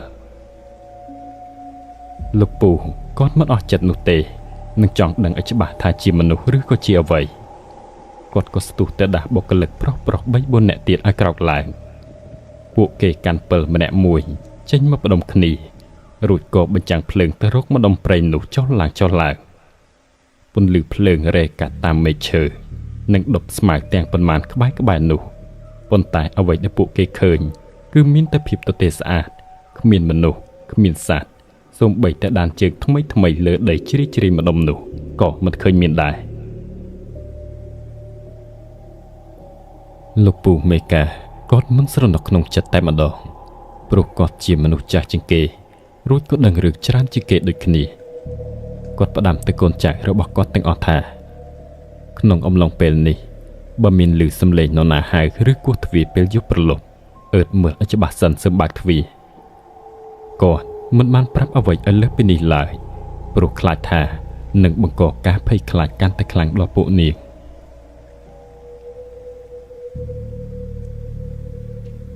ប៉ុន្តែត្រឹមតែសម្ដីប៉ុន្មានម៉ាត់នោះវាមិនអាចហាមឃាត់ហេតុការណ៍ដែលបំរុងនឹងកើតឡើងបាននោះទេដំណឹងចាប់ផ្ដើមលេចលឺពីអ្នករស់នៅក្បែរនោះថាពេលធ្វើដំណើរកាត់នៅពេលយប់គឺគេបានឃើញមនុស្សស្រីសស្ទង់អង្គុយនៅមាត់ផ្លូវប៉ុន្តែនាងអង្គុយឈ្ងោកគឺឈ្ងោកស្ទើរតែបាក់កមុខឥបជាប់នឹងទ្រូងរួចអង្គុយថ្មឹងរាប់ម៉ោងជិះទៅក៏ឃើញមកវិញក៏ឃើញនៅកន្លែងដដែលគឺនៅជាប់មាត់របងទីតាំងអាហារដ្ឋានចាស់នោះហើយក្នុងចំណោមនោះមានលោកពូម្នាក់ដែលប្រពន្ធគាត់ជាអ្នកជិះកង់ដឹកទឹកសណ្តែកយកទៅលក់នៅឯមុខផ្សារគាត់បានប្រាប់មកថាឲ្យខាងអាហារដ្ឋានធ្វើពិធីអ្វីម្យ៉ាងទៅបើមិនអញ្ចឹងមិនកើតទេព្រោះខ្មោចនាងចម្ប៉ាចេញមកលងគេលោកឯងកាន់តែច្បាស់ហើយ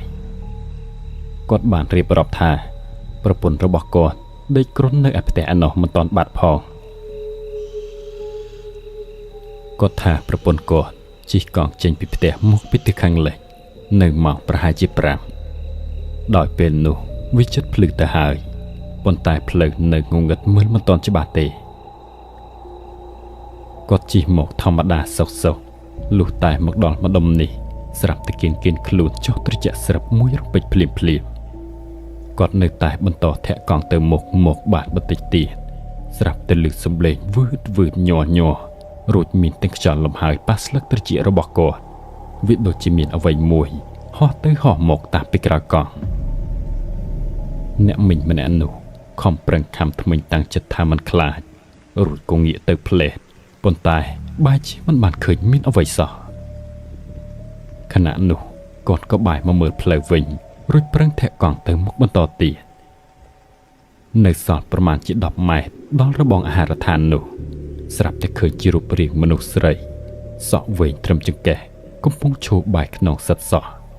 គាត់ឃើញព្រាលពីចម្ងាយមិនទាន់ជាបានមានអារម្មណ៍ថាខ្លាចអ្វីនោះទេព្រោះម៉ោងកាន់តែរំកិលទៅមុខគាត់ក៏គិតថាមានមនុស្សងើបមកហើយតាមមើលលុះតែគាត់ធាក់កង់ទៅមុខបន្តិចទៀតរូបរាងស្រីនោះក៏ស្រាប់តែចាប់ផ្ដើមលើកដៃនាងកាន់ក្រាស់សិតសក់មួយនៅដៃខាងស្ដាំដំបងឡើយឃើញសិតសក់មួយយឺតមើលទៅមិនខុសពីមនុស្សនោះទេប៉ុន្តែពេលអ្នកមីងចុះទៅដល់កាន់តែជិត ស្រាប់តែដៃរបស់នាងក៏ឃើញអូសក្រាស់ខ្វក់នៅលើក្បាលសិតយកយ៉ាងកំរោលសិតដោះតែគ្រងៀងក៏ខ្លួនឯងទៅម្ខាងរួចក៏ស្រាប់តែលឺស្នូកក្រេះដំណាលអ្នកមីងកំពុងជិះកង់កាត់ប្រសពគ្នាអ្នកមីងក៏ងាកទៅវឹបស្រាប់តែឃើញករបស់នាងរហែកចេញពីគ្នាឡើងទន់ក៏ក្លាក់កាយមកលើស្មាខាងស្ដាំហើយដៃក៏នៅតែសិតសក់គ្រូកសិតយកស្ទើរទៅជ្រុះក្បាលនោះមកលើដីអ្នកមីងគាត់បកកង់ទៅវិញយ៉ាងលឿនគាត់ភ័យនឹងចង់រឹងផ្គៀមស្រែកអ្វីមិនចេញមួយម៉ាត់ទេរួចពេលកំពុងជិះកង់រត់គឺមានសន្ធឹកដូចជាមានមនុស្សរត់តាមពីក្រោយកង់របស់គាត់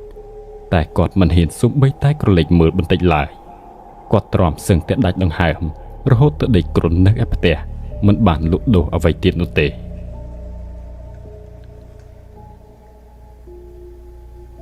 ក្រោយស្ដាប់ប្តីអ្នកមីងរៀបរាប់ចប់លោកពូមេកាក៏បានតបទៅវិញខ្លីៗថាធ្វើពិធីអីទៅលបងតែបុណ្យសពនាងនឹងមិនទាន់បានធ្វើផងសពនៅតម្កល់នៅវត្តឯណោះបន្ទាប់ពីលើកសម្ដីនោះអ្នកទាំងអស់គ្នាដែលមកជួនដំណឹងនឹងឈរចំរោមស្ដាប់ក៏បានបំបែកជើងគ្នាទៅផ្ទះរៀងខ្លួនយ៉ាងប្រញាប់ប្រញាល់គ្មាននរណាហ៊ានឈររេរាទៀតទេ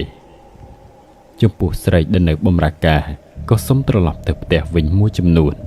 ក៏ដោយសារតែមិនទាន់ច្បាស់នៅថ្ងៃបើកដំណើរការងារផងនឹងហេតុផលចម្បងនោះគឺខ្លាចខ្មោចលងនោះហើយ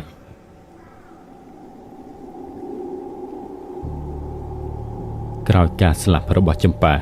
ភាពស្ងប់ស្ងាត់បានវិលុកអាហារដ្ឋាននោះយ៉ាងខ្លាំងប៉ុន្តែម្ចាស់ទីតាំងដែលជាអ្នកមានអំណាចម្នាក់មិនព្រមបណ្ដោយឲ្យអាជីវកម្មរបស់ខ្លួនដួលរលំឡើយគាត់បានបង្ខំឲ្យមេការៀបចំដោះស្រាយបញ្ហានិងបើកដំណើរការវិញឲ្យខាងតែបានដើម្បីទាក់ទាញភ្ញៀវឲ្យមកកម្សាន្តដូចដើមមេកាដែលកំពុងមានចិត្តស្មុគស្មាញនិងភ័យខ្លាចស្រាប់គាត់ក៏មានការលំបាកយ៉ាងខ្លាំងមិនដឹងថាត្រូវដោះតាមវិធីណាទេបើគេគ្រប់គ្នានៅតំបន់នោះសុទ្ធតែបានដឹងថាទីនេះមានមនុស្សស្លាប់ហើយនឹងមាននរណាមានអារម្មណ៍មកកម្សាន្តបន្តទៀតនៅយប់មួយនោះគាត់បានដើរទៅឈរមាត់ស្រះរួចក៏ចាប់ផ្ដើមពោលពាក្យស្ដីបន្ទោសទៅកាន់វិញ្ញាណរបស់ចម្ប៉ាទាំងកំហឹងថាអញខំជួយឯងប៉ុណ្ណឹងហើយនៅមិនដឹងគុណសោះស្លាប់ទៅហើយនៅលងគេលងឯងនាំក្តីក្តៅក្រហាយដល់គេទៀតនិយាយរំសាយកំហឹងតែប៉ុណ្ណោះរួចគាត់ក៏ត្រឡប់ចូលទៅសម្រាកនៅយប់ដដែលនោះហើយខណៈដែលគាត់កំពុងតែដេកលក់នៅក្នុងបន្ទប់ស្រាប់តែមានសំឡេងសម្រាប់ជើងដើរទៅលើដំបូលផ្ទះឮសូរក្តាំងយ៉ាងខ្លាំងមិនមែនដើរនោះទេដូចជាឈរទៅត្រំជើងច្រើនជាងភ្លាមមេកាក៏ភ្ញាក់ឡើងក្រញាងមកទាំងងងឹតជឹងបានបន្តិចគាត់ក៏ស្រាប់តែមានអារម្មណ៍ថាដកដង្ហើមមិនរួចសោះខ្លួនរបស់គាត់ក៏ដេកដួលទៅលើគ្រែវិញក្រាំងហាក់ដូចជាមានវត្ថុធ្ងន់អ្វីមួយយ៉ាងសង្កត់នៅខាងលើទ្រូងរបស់គាត់ខំប្រឹងស្រវេស្រវាទាំងបិទភ្នែកលុះតែបើកភ្នែកបានមកវិញស្រាប់តែឃើញរូបរាងមនុស្សស្រីធំខ្មៅស្កិលក៏បាក់ទៅម្ខាងកំពុងអង្គុយលើខ្លួនគាត់តែម្ដងគាត់ខំស្រែកតែស្រែកមិនលឺនោះទេហើយបន្តិចក្រោយវាស្រាប់តែរលាយបាត់ទៅវិញដោយឯងគ្រប់យ៉ាងនៅសល់តែភាពស្ងាត់ជ្រាបនិងសំឡេងដកដង្ហើមញាប់របស់គាត់ក្នុងទីងងឹតគៀនជញ្ជាំងបន្ទប់នោះ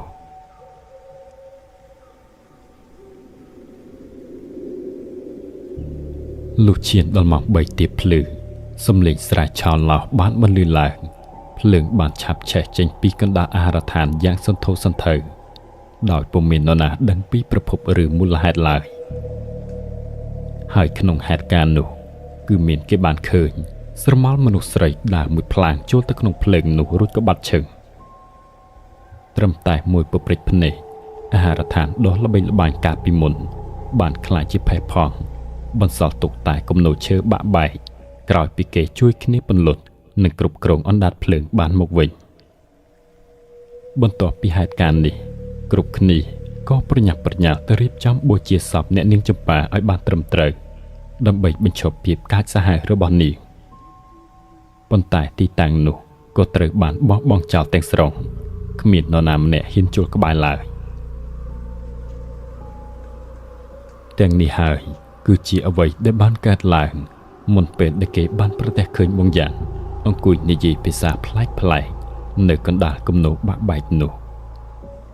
រួចក្រោយមកគាត់ក៏បានបាត់ខ្លួនទៅទៀតយ៉ាងអាថ៌កំបាំងមិនដឹងថាស្លាប់ឬក៏រស់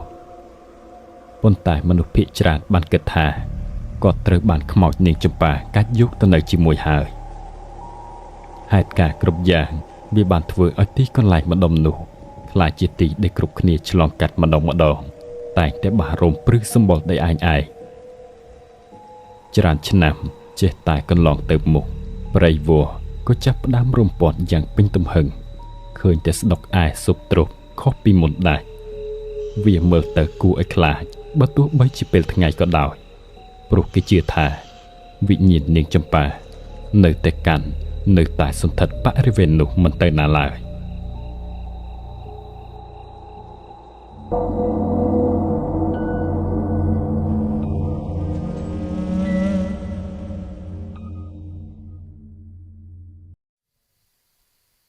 លោកអ្នកកំពុងតាមដានស្ដាប់សំនៀងក្មេងវត្ត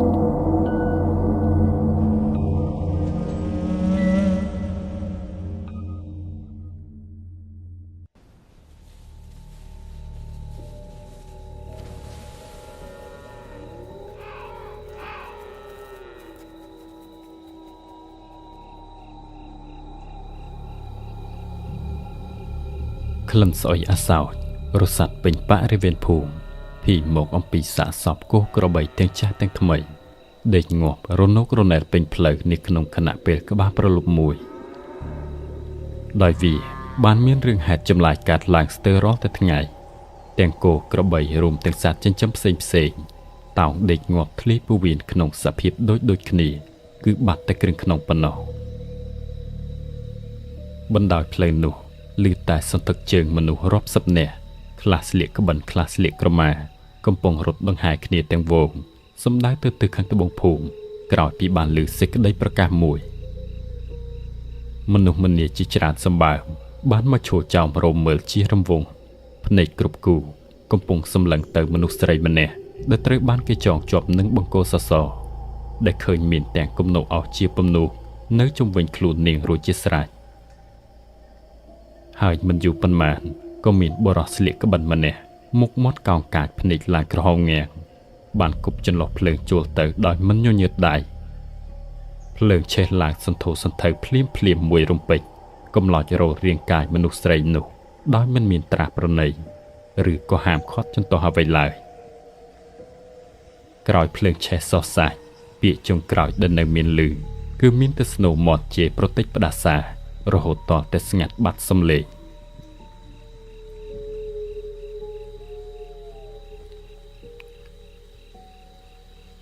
អ្នកស្រុកចាប់ផ្ដើមដើរចេញបណ្ដា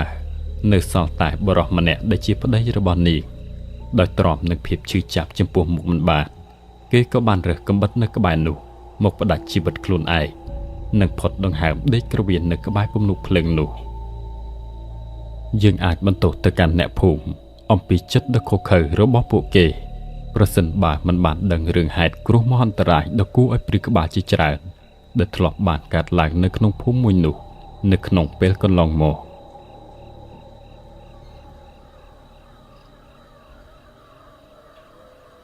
ស្ថិតនៅក្នុងសក្ការៈដ៏ចំណាស់មួយកាលនោះមានប្តីប្រពន្ធពីរនាក់រស់នៅដាច់សង្វែងប្រកបរបររកស៊ីសុចរិតតាមលំនាំសង្គមនាពេលនោះពុំខុសពីអ្នកដទៃផ្សេងទៀតឡើយថ្ងៃមួយពួកគាត់ទាំងពីរក៏បានទទួលដំណឹងពីម្ដាយនៅឯស្រុកផ្សេងមួយទៀតរៀបរាប់ប្រាប់តាមរយៈសម្បត្តិឲ្យពួកគាត់ធ្វើដំណើរទៅជាបន្ទាន់ព្រោះតែលោកយាយបានធ្លាក់ខ្លួនឈឺធ្ងន់និងមិនទំនងជាទ្រាំបន្តដង្ហើមបានប៉ុន្មានថ្ងៃទៀតទេខណៈពេលបានធ្វើដំណើរទៅដល់បន្ទាប់ពីខានជន់ទីនោះអស់រយៈពេលជាច្រើនឆ្នាំមកការមកដល់លើកនេះបានធ្វើឲ្យមីងភឹមនិងប្តីមានអារម្មណ៍ប្លែកយ៉ាងខ្លាំងទាំងសភាពផ្ទះទាំងទិដ្ឋភាពជុំវិញវាមើលទៅស្ដុកស៊ុបទ្រុបថែមទាំងឃើញមានវាំងនោនបាំងនៅតាមគ្រប់ចន្លោះប្រហោងបង្អួចមិនឲ្យមានពន្លឺថ្ងៃឆ្លងចូលបានឡើយវាហាក់ដូចជាមិនមែនផ្ទះដែលមនុស្សរស់នៅសោះ ឈានផុតមាត់របងដើរឡើងចន្ទើបានតែប៉ុន្មានកម្មច្រមុះក៏ចាប់ដឹងក្លិនស្អុយភីភ្លាមដែលច្បាស់អំពីប្រភពគឺវារសាត់ចេញមកពីខាងលើផ្ទះពួកគាត់ទាំងពីរនាំគ្នាមកឈរនៅមាត់ទ្វាររួចក៏គោកហៅរកម្ដាយដែលនៅក្នុងផ្ទះបានបន្តិចទ្វារក៏របើកឡើងមានស្ត្រីចំណាស់ម្នាក់ផ្សេងទៀតដែលជាមនុស្សបម្រើក្នុងផ្ទះលោកយាយបានមកបង្ហើបទ្វារទទួលតែមិនបានបើកឲ្យធំឡើយហាក់ដូចជាមានសកម្មភាពលាក់លៀមអ្វីម្យ៉ាងក្រោយពីពួកគាត់ចូលទៅដល់ខាងក្នុងទ្វារក៏បានបិទវិញភ្លាមដោយពុំបានចំហចោលឡើយ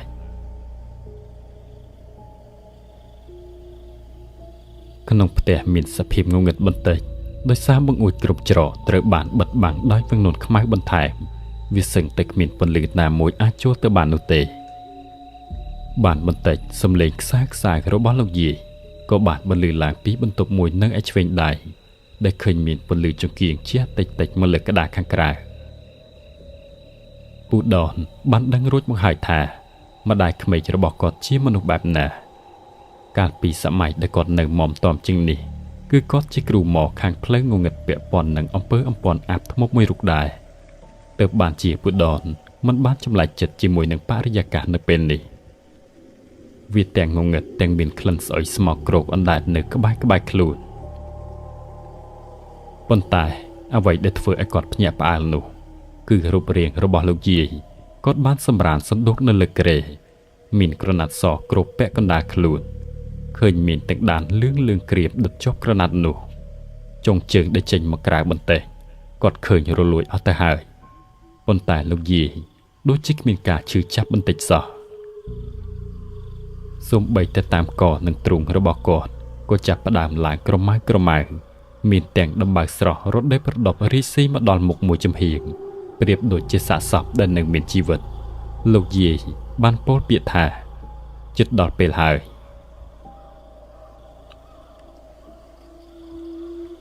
លុះតែយប់មកដល់គាត់ក៏បានបង្គាប់ឲ្យពូដនទៅចាំនៅខាងក្រៅ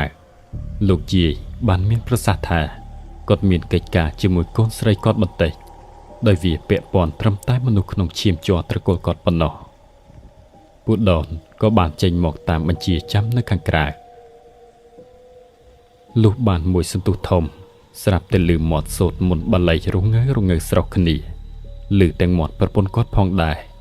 ដែលទំនងជាសូត្រត្រាប់តាមលោកយាយពូដនក៏មិនទាន់ជាបានចាប់អារម្មណ៍អ្វីខ្លាំងទេព្រោះតែលោកយាយជាមនុស្សដែលរស់នៅជាមួយរបស់របរអ្វីបែបនេះស្រាប់ទៅហើយលុះមួយស្របក់ក្រោយរំលងទៅទៀតស្រាប់តែស្ងាត់សំឡេងសូត្ររួចបាយជាលឺមាត់ប្រពន្ធគាត់ស្រែកឆោឡោថាអត់ទេម៉ែពូដនលឺដូចនេះក៏ភ្ញាក់ព្រឺតស្ទុះសំដៅទៅមាត់ទ្វាររួចក៏មានទាំងសំឡេងលោកយាយលីឡំមកជាមួយថាបើឯងមិនទទួលវាគង់តែទៅរកឯងដោយខ្លួនឯងដដែលបើឯងជាម្ចាស់វាប្រសើរជាងឯងរត់គេចពីវាពេញមួយជីវិតនេះពូដនស្ដាប់ទៅមានអារម្មណ៍ចម្លែកណាស់រួចប្រពន្ធរបស់គាត់ក៏នៅតែប្រកែកបដិសេធគាត់យកដៃគោះទ្វារតិចរួចក៏សួរថានៅខាងក្នុងមានរឿងអីគាត់គោះផងអង្រួនផងបានបន្តិចទ្វារក៏របើកឡើងក្រោយពីគាត់ស្ទុះចូលទៅដល់បានឃើញប្រពន្ធរបស់គាត់នៅគៀនជញ្ជាំងខាងមុខអាសនៈដ៏ធំមួយក្នុងបន្ទប់នោះរីឯលោកយាយបានផុតដង្ហើមទទួលអនិច្ចកម្មបាត់ទៅហើយនេះហើយជាបំណងរបស់លោកយាយចុងក្រោយគឺគាត់បានផ្ទេររបស់របរអាគមអាបធ្មប់ទាំងនោះឲ្យរស់នៅក្នុងខ្លួនកូនស្រីរបស់គាត់បន្តពីគាត់ដែលស្លាប់ទៅព្រោះតែវាជាវិធីតែមួយគត់ដែលអាចឲ្យកូនស្រីរបស់គាត់រស់រានដោយសុខស្រួលនិងមានអំណាចលើសពីមនុស្សធម្មតាតែបើមិនព្រមទទួលយកវាគ្រប់ទីយាតក្នុងត្រកូលទាំងអស់នឹងត្រូវពួកវាតាមយកជីវិតម្ដងម្នាក់គ្មាននរណារួចខ្លួនឡើយរួមទាំងមីងភឹមផងដែរ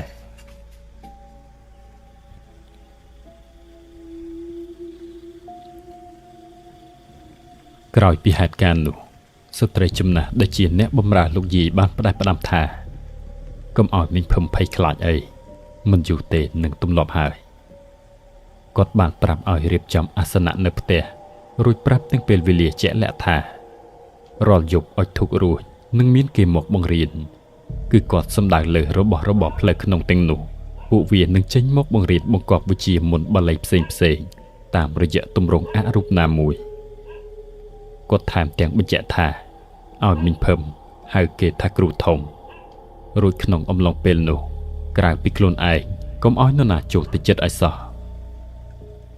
ចំពោះសពលោកយាយមិនត្រូវបានបូជាតាមប្រពៃណីធម្មតាទេគឺបានប្រារព្ធពិធីបុណ្យសពមួយយ៉ាងចម្លែកថែមទាំងស្ងប់ស្ងាត់មានត្រឹមតែសាច់ញាតិសាច់សាលោហិតប៉ុណ្ណោះដែលអនុញ្ញាតឲ្យចូលរួមព្រោះតែគាត់មិនមែនជាបុគ្គលធម្មតានោះទេក្រោយពីវិលត្រឡប់មកដល់ផ្ទះវិញមីងភឹមនិងពូដនហាក់ដូចជាចង់បំភ្លេចរឿងរ៉ាវអពមង្គលដែលបានកើតឡើងនៅផ្ទះម្ដាយនោះឲ្យអស់ពីការចងចាំមីងភឹមបានសម្រេចថាគាត់នឹងមិនរៀបចំអាសនៈឬទទួលយកគ្រូធំអ្វីនោះឡើយគាត់ចង់រស់នៅជាមនុស្សធម្មតាប្រកបរបរសុចរិតនិងបង្កើតគ្រួសារដ៏កក់ក្ដៅជាមួយប្តីប៉ុណ្ណោះភាពស្ងប់ស្ងាត់បានចូលមកគ្រប់ដណ្ដប់មួយរយៈពេលរហូតដល់ថ្ងៃដែលដំណឹងដ៏រីករាយបានមកដល់គឺមីងភឹមបានពោពោះកូនដំបូង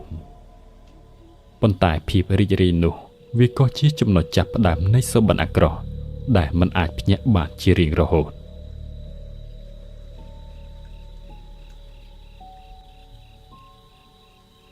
នៅពេលកកាន់តែធំឡើងសភាពរបស់មីងភឹមក៏កាន់តែប្លែកទៅគាត់លែងចង់ហូបបាយហូបទឹកដូចមនុស្សធម្មតាហើយប៉ុន្តែបែរជាមានចំណង់ខ្លាំងទៅលើតែរបស់ឆៅដំបូងឡើយគឺត្រឹមតែសាច់គោដែលឆ្អិនពាក់កណ្ដាលប៉ុន្តែមិនយូរប៉ុន្មានគាត់ក៏ចាប់ផ្ដើមលួចទិញថ្លាមគោឆៅនិងឈាមស្រស់មកហូបទាំងលាក់លៀមគាត់មានអារម្មណ៍ថាឃ្លានខ្លាំងរហូតទប់ទល់នឹងខ្លួនឯងមិនបានឃើញរបស់ឆៅកាលណាក៏ចេះតែមានអាការៈស្រក់ទឹកមាត់ភ្លាមដូចគ្នាពូដនដែលជាប្តីចាប់ផ្ដើមសង្កេតឃើញរឿងមិនស្រួលនៅពេលព្រលប់មួយពេលដែលមីងភឹមដើរនៅក្នុងផ្ទះពូដនបានឃើញស្រមោលខ្មៅខ្ពស់ស្រឡះមួយដើរតាមពីក្រោយប្រពន្ធគាត់ក្រោយមករាងកាយរបស់មីងភឹមចាប់ផ្ដើមមានក្លិនស្អុយភាយចេញមកក្រៅគឺស្អុយដូចជាសាច់ដែលរលួយពីខាងក្នុងនៅជប់មួយនោះខណៈពាក់កណ្ដាលអត្រាពូដនកំពុងតែដេកលងលក់ក្នុងដុំដេកស្រាប់តែបានឮសំឡេងនៅខាងក្រោមផ្ទះគឺសំឡេងមាន់ក្នុងទ្រុងរបស់គាត់វាស្រែកឡើងរញៀវដូចជាមានគេចាប់ច្របាច់កភ្ញាក់ដឹងខ្លួនភ្លាមគាត់ក៏រាវរកប្រពន្ធស្រាប់តែបាត់មិនឃើញនៅលើកន្ទិលក្បែរខ្លួននោះទេក្រោមការសង្ស័យដែលលេចចេញឡើងនៅក្នុងចិត្តភ្លាមនោះគាត់ក៏បានដើរលបបង្ហើបទ្វារចេញទៅខាងក្រៅដើរដល់ត្រឹមមាត់ចន្ទាលុះគ្រាន់តែអោនក្រឡេកទៅខាងក្រៅផ្ទះគឺវាពិតជាដូចអ្វីដែលគាត់បានគិតមិនខុសមែនគាត់បានឃើញប្រពន្ធគាត់កំពុងអង្គុយបាយខ្នងដៃទាំងពីរចាប់មាន់រស់ក៏គេទាំងរោងគាត់មើលឃើញច្បាស់ព្រោះយប់នោះមេឃក៏មិនងងឹតអីប៉ុន្មានទេប៉ុន្តែពូដនមិនបានបន្លឺសំឡេងអ្វីឲ្យភ្ញាក់ផ្អើលឡើយគាត់គ្រាន់តែបើកភ្នែកធំជ្រួញចិញ្ចាមចូលគ្នារួចក៏វាឡើងទៅលើផ្ទះវិញទាំងរញីរញ័រគាត់សំងំបន្លំបិទភ្នែកធ្វើជាដេកមិនដឹងរឿងអ្វីរហូតតែប្រពន្ធរបស់គាត់ត្រឡប់មកវិញដោយមានតែក្លិនឆ្អាបឈាមល្ងងជាប់ខ្លួនមកជាមួយថ្ងៃមួយពូដនបានធ្វើដំណើរទៅជួបជាមួយគ្រូម្នាក់ដើម្បីជម្រាបប្រាប់ពីអាការៈរបស់ប្រពន្ធគាត់គ្រប់យ៉ាងបន្ទាប់ពីស្ដាប់រួចលោកគ្រូក៏ដកដង្ហើមធំគាត់គ្រួយក្បាលតិចមុននឹងប្រាប់មកវិញថាហួសពេលបាត់ទៅហើយគាត់ថាអ្នកដែលនៅផ្ទះជាមួយនោះមិនមែនប្រពន្ធពូដនទៀតទេលោកគ្រូបានសួរបញ្ជាក់គាត់ថាតើពូដនទទួលយកបានទេរួចគាត់ក៏បានប្រាប់នៅរឿងរ៉ាវមួយយ៉ាងលម្អិតអំពីហេតុការណ៍ទាំងនេះគាត់មានប្រសាសន៍ថាអ្វីដែលសន្តិដ្ឋរស់នៅក្នុងខ្លួនមីងភឹមគឺប្រៀបដូចជាកំបិតមុខពីរប្រសិនបើយើងទទួលយកនិងរៀនសូត្រនៅរបៀនអាគមដែលពួកវាផ្ដល់ឲ្យយើងនឹងក្លាយជាមនុស្សដែលមានអំណាចអាចគ្រប់គ្រងវាបានដោយមីងភឹមគាត់មិនបានរៀបចំអ្វីទទួលគេតាមអ៊ំស្រីនោះបង្កប់ប្រាប់ដូច្នេះហើយគាត់ក៏មិនបានមានឫទ្ធិអំណាចអ្វីហើយរបស់ដែលនៅក្នុងខ្លួនវាក៏នឹងចាប់ផ្ដើមស៊ីម្ចាស់ខ្លួនឯងពីខាងក្នុងរួចថែមទាំងកូនក្នុងពោះនោះលោកគ្រូក៏មានក្តីអាណិតអាសូរចំពោះពូដនដែរ គាត់ក៏បានឲ្យពួកដនជាអ្នកសម្រេចចិត្តដោយខ្លួនឯងព្រោះដំណោះស្រាយត្រូវបដូរមកវិញជាមួយនឹងការបាត់បង់ដែលជាមិនរួចនោះទេលោកគ្រូបានត្រឹមអង្គុយពេនភ្នែនដកដង្ហើមធំសម្លឹងមើលពួកដនចុះចិនដាធ្វើដំណើរត្រឡប់ទៅវិញ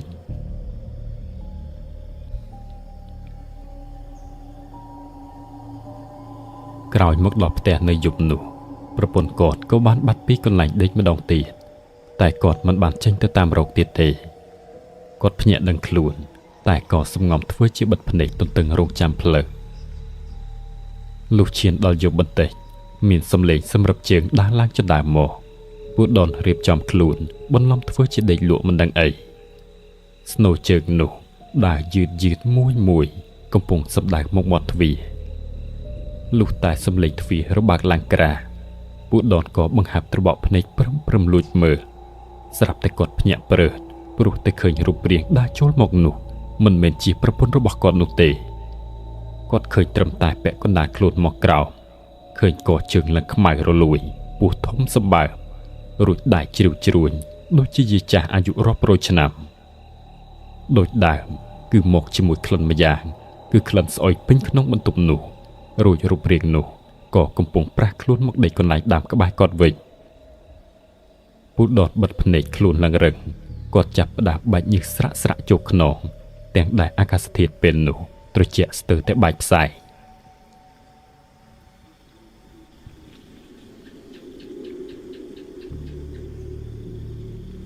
លុះព្រឹកឡើងតាមផ្លូវក្នុងភូមិក៏ប្រជុំទៅដោយមនុស្សឈរជ្រងច្រាគេបានប្រទះឃើញសាកសពសត្វគោដេកងាប់រហែកពោះរីឯពោះវៀនអូសរប៉ាត់រប៉ាយនៅលើដីដូចជាមានសត្វព្រៃឬក៏អ្វីមួយមកហែកស៊ីយ៉ាងកំរោលប៉ុន្តែពួកគាត់បានសន្និដ្ឋានថាមិនមែនជាសត្វព្រៃនោះទេព្រោះអ្វីដែលចម្លែកនោះគឺសត្វដែលងាប់វាបានបាត់ទៅគ្រឿងក្នុងប៉ុណ្ណោះរីឯដៃជើងផ្នែកផ្សេងមិនមានស្នាមខាំកកេឬដាច់រហែកអ្វីឡើយក្រោយមករឿងហេតុស្រដៀងគ្នានោះក៏ចាប់ផ្ដើមកើតឡើងស្ទើរតែរាល់ព្រឹកបន្ទាប់ពីភ្ញាក់ឡើងមកគេឧស្សាហ៍ប្រទះឃើញសត្វចិញ្ចឹមដេកងាប់នៅក្នុងក្រោលស្ថិតក្នុងសភាពមិនខុសគ្នានោះទេមេភូមិនៅទីនោះបានប្រមូលគ្នាប្រកាសជាសាធារណៈពេញភូមិថាឲ្យមានការប្រយ័ត្នប្រយែងព្រោះក្នុងភូមិសពថ្ងៃចាប់មានរឿងមិនស្រួលហើយចំពោះសត្វពីរហណៈទាំងនោះពួកគេបាននាំគ្នាវាយត្រង់បិទបាំងរឹងមាំជាងមុនទៅទៀតរួចក៏មានមនុស្សដើរយាមល្បាតនៅតាមផ្លូវរងចាំសង្កេតមើលតើសត្វអ្វីដែលវាចេញមកស៊ីគោក្របីអ្នកស្រុកនោះ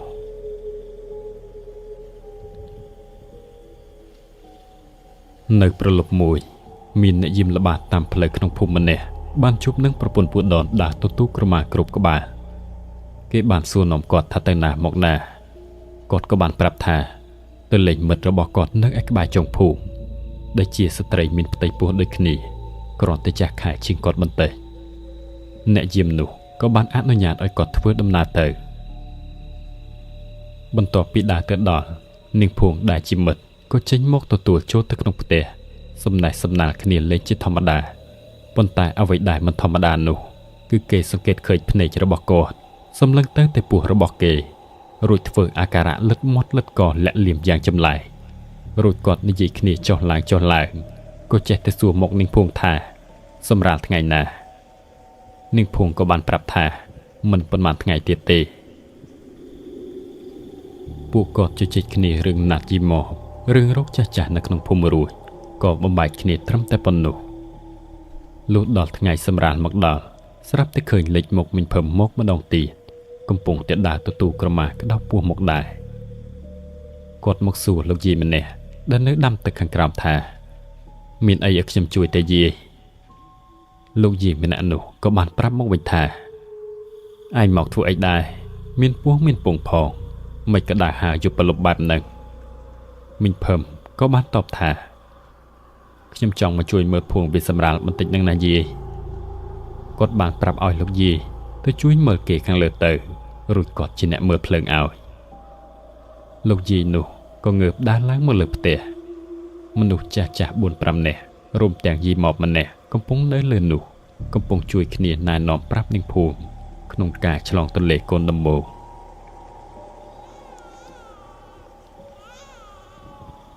មិនយូរប៉ុន្មានសំលេងក្មេងយំក៏បន្លឺឡើងយីមកក៏ស្រែករកទឹករកកន្ទោលោកយីម្នាក់ដែលទៅតែមកដល់ក៏ស្ទុះចុះទៅវិញយ៉ាងញាប់ជើងចុះមិនតាន់ផុតកម្មចិន្តាផងគាត់បំរុងនឹងងាកសួររកទឹកក្តៅដែលដាំនៅខាងក្រោមផ្ទះលុះតែដាក់ភ្នែកទៅស្រាប់តែឃើញមីងភឹមកំពុងតោងអោបសសររួចលៀនអណ្ដាតលុតឈាមដែលស្រក់តក់ពីក្តារបាតផ្ទះខាងលើក្បាលនោះលោកយីនោះឃើញភ្លាមក៏ស្រែកយកបោលឡើងទៅលើផ្ទះវិញផ្អើលគេផ្អើលឯងលុះតែគេនាំគ្នាចុះមកមើលស្រាប់តែបាត់មិនឃើញមាននរណានៅទៀតទេគេក៏និយាយថាយាយឯងព្រើភ្នែកតែដឹងយាយតែលោកយាយនៅតែបញ្ជាក់អះអាងថាគឺមីងភឹមច្បាស់ណាស់មុននេះគឺគាត់បានមកសុំជួយដាំទឹកក្តៅនៅខាងក្រៅក្រោយមកទៀតរំលងត្រឹមតែមួយថ្ងៃនៅព្រឹកព្រលឹមនោះគេបានប្រទះឃើញលោកយាយដេកស្លាប់នៅក្នុងខ្ទមរបស់គាត់ក្នុងសភាពមួយដែលពិបាកមើលជាខ្លាំងគឺដេកនៅលើថ្លុកឈាមហើយពោះរបស់គាត់ដាច់រហែកខ្ទេចខ្ទីបាត់គ្រឿងក្នុងអស់រលីងនៅសល់តែកំណាត់ពោះវៀនជ្រុះរប៉ាត់រប៉ាយខ្លះទៅជាប់នឹងឆ្អឹងជញ្ជាំងស្លឹកដូងនៅក្បែរខ្លួនរូបភាពទាំងនេះបានធ្វើឲ្យអ្នកស្រុកកាន់តែមានការភ័យព្រួយព្រោះគ្រោះថ្នាក់វាបានរំកិលមកគៀកនឹងខ្លួនប៉ុន្តែมันអាចកំណត់អត្តសញ្ញាណបានថាជាអ្វីឲ្យប្រកបប៉ុន្តែនៅតែមានមនុស្សមួយក្រុមដែលនៅលើផ្ទះនឹងភូមិការជួបលោកយាយនៅយប់ចុងក្រោយនោះគេបានចាប់សង្ស័យនិងសង្កេតរួចស្រេចបាត់ទៅហើយ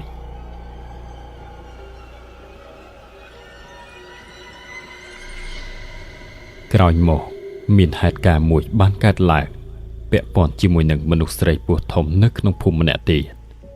ដោយប្តីរបស់នាងជាអ្នកយាមល្បាតតាមផ្លូវនៅក្នុងភូមិយប់នោះគាត់បានលាប្រពន្ធចេញមកយាមនៅតាមផ្លូវដូចរាល់ដងតាមទម្លាប់ជាធម្មតាប៉ុន្តែលុះឈានដល់យប់ជ្រៅដែលគាត់ត្រូវផ្លាស់វេនគ្នាអំឡុងពេលដែលកំពុងដើរត្រឡប់មកផ្ទះស្រាប់តែឮមាត់ប្រពន្ធរបស់គាត់ស្រែកពីព្រៃខាងក្រោយភ្លាមក្នុងខណៈពេលនោះគាត់ក៏បានស្ទុះទៅទាំងកំរោលតាមសំឡេងប្រពន្ធគាត់រត់ទម្លុះដប់ព្រៃចូលទៅដល់ស្រាប់តែជុំវិញខ្លួនប្រែជាស្ងាត់ឈឹងគ្មានដានគ្មានតម្រុយអ្វីបន្តទៅមុខទៀតទេគាត់បានបកត្រឡប់មកផ្ទះវិញមកមើលនៅខាងលើផ្ទះគឺប្រពន្ធគាត់ពិតជាបានបាត់ខ្លួនមែនដោយច្បាស់ការហើយក៏បានកោះហៅជូនដំណឹងដល់គេឯងគ្រប់គ្នារួមទាំងអ្នកភូមិមនុស្សម្នាជាច្រើនកាន់ដាវកាន់កំបិតពូថៅបោលចេញមកដោយមិនស្ទាក់ស្ទើរព្រោះនរណាក៏ចង់ដឹងចង់ជួបដែរថាវាជាសត្វអ្វីដែលតែងតែមកអុកឡុកបង្កចលាចលនៅក្នុងភូមិមួយរយៈនេះទីព្រៃក្រោយភូមិត្រូវបានរុករើកកាយស្ទើរតែសពកន្លែងរហូតទៅដល់មកស្ទឹងខាងក្រោយប៉ុន្តែពុំបានប្រទះឃើញអ្វីឡើយអ្នកស្រុកជាច្រើនចាប់ផ្ដើមបកទៅវិញខ្លះនៅសល់តែគ្នារបស់បរិសុទ្ធនោះដែលពួកគាត់ចេះតែពង្រីកការស្វែងរកដែលរករលទៅខាងត្បូងបន្តទៀតលុះចិត្តនឹងដល់ផ្ទះរបស់ពូដតស្រាប់តែគេឃើញមានកណ្ដាច់សំពត់មួយពាក់ជាប់នឹងទង្គត់ឈើនៅលើដីបរិសុទ្ធនោះក៏រើសយកមកទាំងច្បាស់ថាជាសំពត់របស់ប្រពន្ធគាត់ពួកគាត់មើលមុខគ្នាទៅវិញទៅមករួចក៏សម្ដៅទៅមុខទៅផ្ទះរបស់ពូដនភ្លាមពួកគាត់លោកមើលសង្កេតទាំងមានការសង្ស័យមួយបានផុសឡើងនៅក្នុងចិត្តដូចគ្នាប៉ុន្តែក្រឡេកសម្លឹងជាប់ទៅផ្ទះនោះយូរហើយដែរមិនឃើញមានអ្វីប្លែកសោះផ្ទះបិទទ្វារជិតឈឹងមិនឮមាត់មិនឮសំឡេងអ្វីមួយចេញមកក្រៅនោះទេក្រោយមកទៀតមនុស្សមួយក្រុមរបស់លោកអ៊ំមេភូមិបានរៀបចំអន្ទាក់មួយយ៉ាងសម្ងាត់ដោយមិនឲ្យអ្នកភូមិផ្សេងទៀតបានដឹងនោះទេពួកគេបានប្រឡែងគោក្របីឲ្យដើរពេញព្រៃទាំងយប់ទាំងថ្ងៃរួចនាំគ្នាឃ្លាំចាំមើលយ៉ាងស្ងៀមស្ងាត់អំឡុងពេលនោះវាបែរជាមិនមានអ្វីបានបង្ហាញខ្លួនឡើយប៉ុន្តែក្នុងភាពស្ងាត់ជ្រងំនោះពួកគាត់មិននៅស្ងៀមឡើយគ្រប់គ្នានៅតែតាំងចិត្តមួយថានឹងឃ្លាំចាំមើលតលតែភិវៈមួយនោះចេញមកស៊ីគោក្របីម្ដងទៀត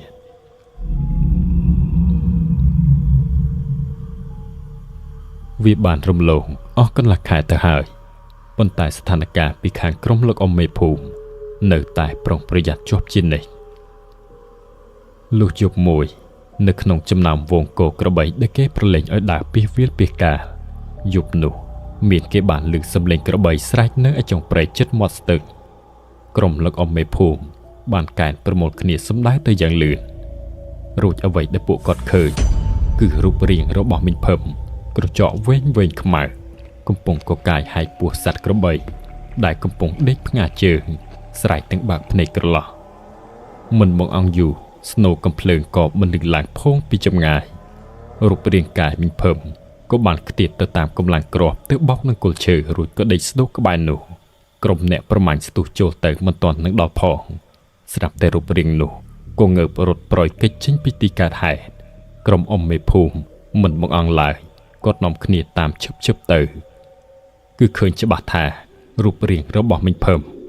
គ្រាន់តែពោះរបស់គាត់មិនមានកទៀតទេពួកគេដេញតាមយ៉ាងជាប់មិនរបូតរហូតរូបរាងនោះរត់យ៉ាងលឿនឡើងទៅលើផ្ទះបាត់ឈឹងខណៈចូលមកដល់ក្នុងបរិវេណរបងផ្ទះអ្នកដេញតាមម្នាក់យកដៃបិទច្រមុះព្រមគ្នារួចលោកអមេភូមិក៏បានស្រែកហៅរកពូដនឲ្យចេញមកប៉ុន្តែដោយគ្មានសំឡេងណាមួយឆ្លើយតបស្រាប់តែពួកគាត់ក៏សម្រុកឡើងទៅរួចក៏បានប្រទះនឹងរូបរាងកាយរបស់មីងភឹមដេកស្រងប់នៅគៀនជញ្ជាតែសភាពមិនមែនជាមនុស្សទៀតទេខ្លួនប្រាណគាត់រលេះរលួយឈាមក្របីដកជាប់ប្រឡាក់មាត់រួចថែមទាំងមានដុសជង្គង់ដូចជាសត្វធាតុចំណែកពូដនវិញបានបាត់ស្រមោលឈឹង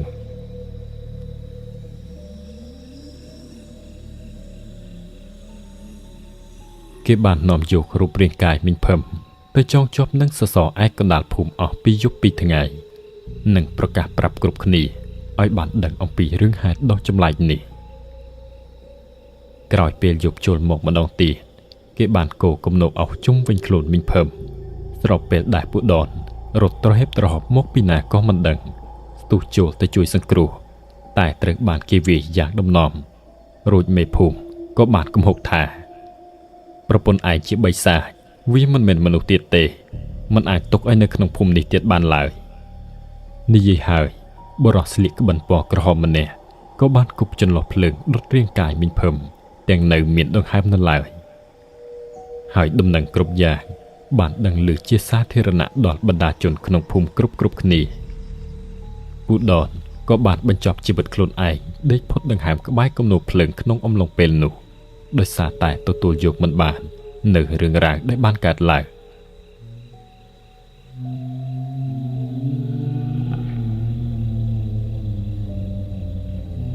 រំលងទៅប្រមាណជា7ថ្ងៃមានអ្នកភូមិជាច្រើនអ្នកបានជួបនឹងរូបរាងអ្វីមួយផ្សេងទៀតដែលចូលទៅព្រៃខាងក្រោយភូមិដែលគេបានសម្គាល់យ៉ាងច្បាស់ថាមិនមែនជារូបរាងរបស់មីងភឹមទៀតទេ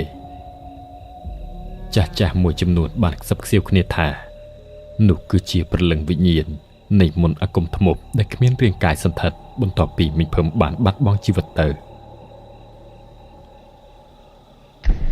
នៅក្នុងខណៈពេលដែលមេឃងងឹតឈានដល់ជាមកណ្ដាលអត្រាអ្វីងងឹតស្លុបមើលមិនយល់រូបរាងក្លិនស្អុយដ៏ចម្លែកម្យ៉ាងបានរសាត់កាត់តាមផ្ទះអ្នកគ្រប់គ្នារួចមានគេបានឃើញស្រមោលយាយចាស់ម្នាក់សក់ក្បាលឡើងកន្ទ្រើងចេញដើរតែលតោតាមមុខផ្ទះគេដើរដូចគ្មានគោលដៅរួចក៏ទៅបាត់នៅឯចុងផ្លូវដែលងងឹតឯខាងមុខនៅជប់ដដែលនោះមានគេបានឮសំឡេងសត្វឆ្កែស្រែកនៅខាងក្រោមប៉ុន្តែមិនមាននរណាហ៊ានចុះទៅមើលឲ្យជាក់ថាជាអ្វីឲ្យប្រកាសនោះទេលុះព្រឹកឡើងស្រាប់តែគេបានឃើញសាកសពសត្វឆ្កែដេកធ្លីពោះវៀនមិនខុសពីលើកមុនឡើយវាដូចជាមានអ្វីមួយមកហែកស៊ីទាំងរស់អ្នកភូមិចាប់ជ្រួលច្របល់ចូលមើលសាកសពសត្វនោះទាំងភ័យព្រួយព្រោះរឿងរ៉ាវព្រឺព្រួយហាក់ដូចជាមិនបានរសាត់ទៅណាឡើយបន្ទាប់ពីមីងភឹមបានស្លាប់ទៅវាកាន់តែធ្ងន់ធ្ងរសាហាវលើសដើមមនុស្សចាស់នៅក្នុងភូមិម្នាក់បានលើកឡើងថាកុំឲ្យនរណាចេញក្រៅនៅពេលយប់ឲ្យសោះ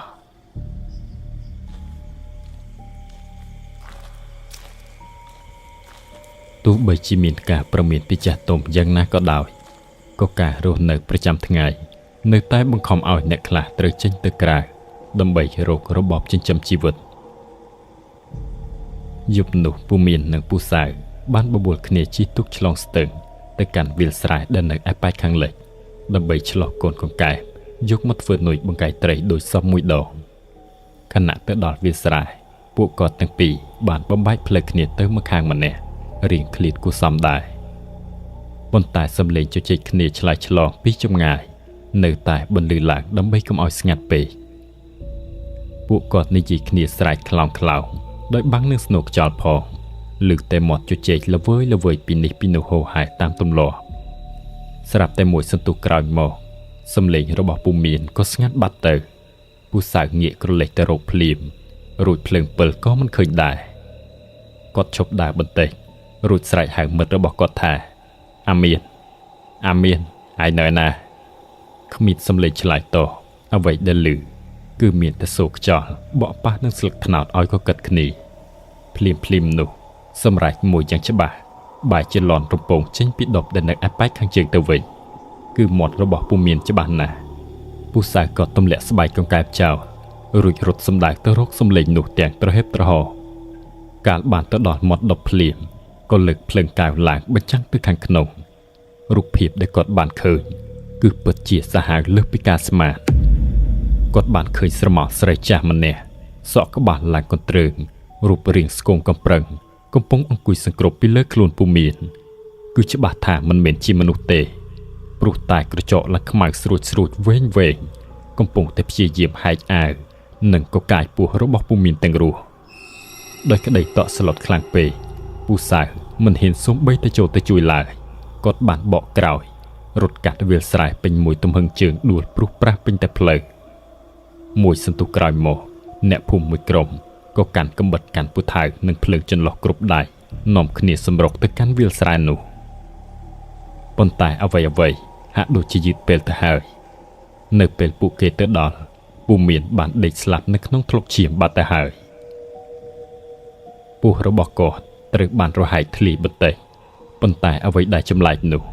គឺមិនទាន់មានឃើញស្នាមខាមកកេឬបាត់គ្រឿងក្នុងនៅឡើយទេភាវៈនោះវាហាក់ដូចជាបានដឹងមុនថានឹងមានមនុស្សមកដល់ទីនេះទើបបានជាវាផ្អាកនឹងកិច្ចខ្លួនទៅសិនអ្នកស្រុកគ្រប់គ្នាចូលមើលសាកសពពូមានទៅស្ងៀមស្ងាត់និងមានក្តីបារម្ភជាពន់ពេកដល់សុវត្ថិភាពរបស់ខ្លួនឯងរួមទាំងអ្នកភូមិទាំងមូលការសង្ឃឹមថាស្រុកភូមិបានសុខស្រួលឡើងវិញបន្ទាប់ពីប្រហារជីវិតមីងភឹមវាក៏បានរលាយសាបសូន្យអស់ជំនួសមកវិញនូវក្តីភ័យខ្លាចលើសដើមទ្វេដង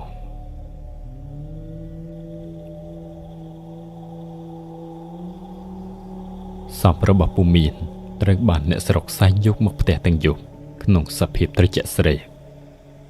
ប្រពន្ធនិងកូនរបស់គាត់យំសោកបោកខ្លួនមិននឹកស្មានថាឪពុកដែលជាបង្គោលគ្រួសារត្រូវមកស្លាប់ក្នុងសភាពបែបនេះសោះបន្ទាប់ពីលាងសម្អាតសពរួចគេបានយកក្រណាត់សមករំយ៉ាងជិតជុំវិញត្រង់របស់ពោះរបស់គាត់រួចក៏តម្កល់ទុកក្នុងមឈូសយ៉ាងសមរម្យអ្នកភូមិប៉ុន្មាននេះបានមកជួយកំដរសពខ្លះអង្គុយផឹកទឹកតែខ្លះជួយចាត់ចែងការងារផ្សេងក្នុងផ្ទះបុណ្យជាមួយគ្នាលុះដល់កណ្ដាលអាត្រៀតខណៈដែលមនុស្សនៅសល់កាន់តែតិចទៅម្នាក់កំពុងតែងងុយស្ងាពុតពេលខ្លួនភ្លាមនោះស្រាប់តែមានសំឡេងក្រោះចេញពីមឈូសខាងលើដំណាលគ្នាគម្រោងមឈូសក៏របាក់ឡើងប៉ាងទៅម្ខាងហើយសាកសពពូមានបានស្ទុះងើបអង្គុយទាំងភ្នែកបាក់ក្រឡង់សំឡេងស្រែកផ្អើលឆោឡោក៏បន្លឺឡើងពេញផ្ទះអ្នកខ្លះរត់ធ្លាក់ជណ្ដើរខ្លះបោលធ្លាក់ពីលើផ្ទះនៅសល់តែសាច់ញាតិជិតដិតបំផុតដែលឈរញាស់ទៅត្រើតសម្លឹងមើលមួយស្របក់ក្រោយសំឡេងមាត់នរណាមិនដឹងបានស្រែកឡើងថាពូមានរស់ឡើងវិញឮតែប៉ុណ្ណេះអ្នកដែលរត់ចែកជើងគ្នាក៏បកទៅមើលវិញទាំងចម្លែកចិត្តព្រោះមនុស្សលេងដកដង្ហើមទៅហើយតើនឹងរស់ឡើងវិញបានដោយរបៀបណាលុះពួកគាត់ឡើងទៅដល់ស្រាប់តែឃើញពូមានរស់ឡើងវិញពិតមែនគាត់អង្គុយថ្មឹងជ្រងងនៅក្នុងមឈូសដដែលមិនទាន់ទៅណាទេគាត់មើលទៅហាក់ដូចជាមនុស្សធម្មតាប៉ុន្តែស្លេកស្លាំងខុសពីមុនបន្តិចប៉ុណ្ណោះគេបានសួរនាំគាត់ថាមានរឿងអ្វីខ្លះបានកើតឡើងប៉ុន្តែគាត់មិនព្រមប្រាប់អ្វីទាំងអស់គាត់គ្រាន់តែនិយាយមួយថា អញចាំមិនបានទេពិធីបុណ្យសពក៏ត្រូវបានផ្អាកតែត្រឹមប៉ុណ្ណោះរួចចាប់តាំងពីថ្ងៃនោះមកពូមានចាប់ផ្ដើមមានអាការៈប្រែប្រួលយ៉ាងខ្លាំងអំឡុងពេលថ្ងៃគាត់បិទបង្អួចបិទទ្វារចិត្តឈឹងរួចសម្ងំនៅតែក្នុងបន្ទប់ផ្ទះលេងធ្វើការលេងជួបជាមួយនរណាទាំងអស់ថ្ងៃមួយគាត់បានហៅកូនមកចិត្តរួចក៏ខ្សឹបតិចប្រាប់ទៅកាន់ពួកវាថាពុកឃ្លានណាស់ទៅរកសាច់ឆៅនឹងឈាមស្រស់មកឲ្យពុកហូបមកកុំឲ្យអ្នកភូមិដឹងឲ្យសោះដំបងឡើយកូនក៏លួចទៅទិញថ្លើមគោនិងឈាមគោមកឲ្យគាត់ប៉ុន្តែយូរទៅអាការៈរបស់ពូមានក៏កាន់តែសាហាវឡើងគាត់ចាប់ផ្ដើមលិតមាត់លិតកធ្វើភ្នែកក្រឡិបក្រឡាប់រាល់ពេលឃើញកូនរបស់គាត់ដើរក្បែរធ្វើឲ្យពួកគេផិតភ័យទាំងប្រពន្ធរបស់គាត់ក៏សង្កេតដឹងថាមិនដូចជាពូមានពីមុនសោះគាត់បាននាំកូន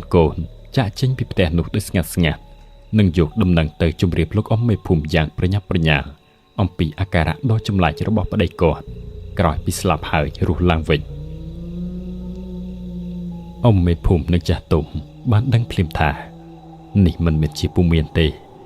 ប៉ុន្តែវាជាព្រលឹងធ្មប់ដែលដើរតែតោស្វែងរកសម្បករូបសន្ធិដ្ឋនោះហើយពួកគាត់បានកែនគ្នារាប់សិបនាក់កាន់ដំបងកាន់អាវុធសម្ដៅទៅផ្ទះពូមានទាំងជប់ងងឹតឈឹងពន្លឺចន្លោះរាប់សិបដើមជះពន្លឺក្រហមច្រាលពេញផ្លូវក្រុមលោកអ៊ំមេភូមិនិងអ្នកស្រុកដែលនៅសេសសល់កាន់ដំបងនិងអាវុធគ្រប់ដៃ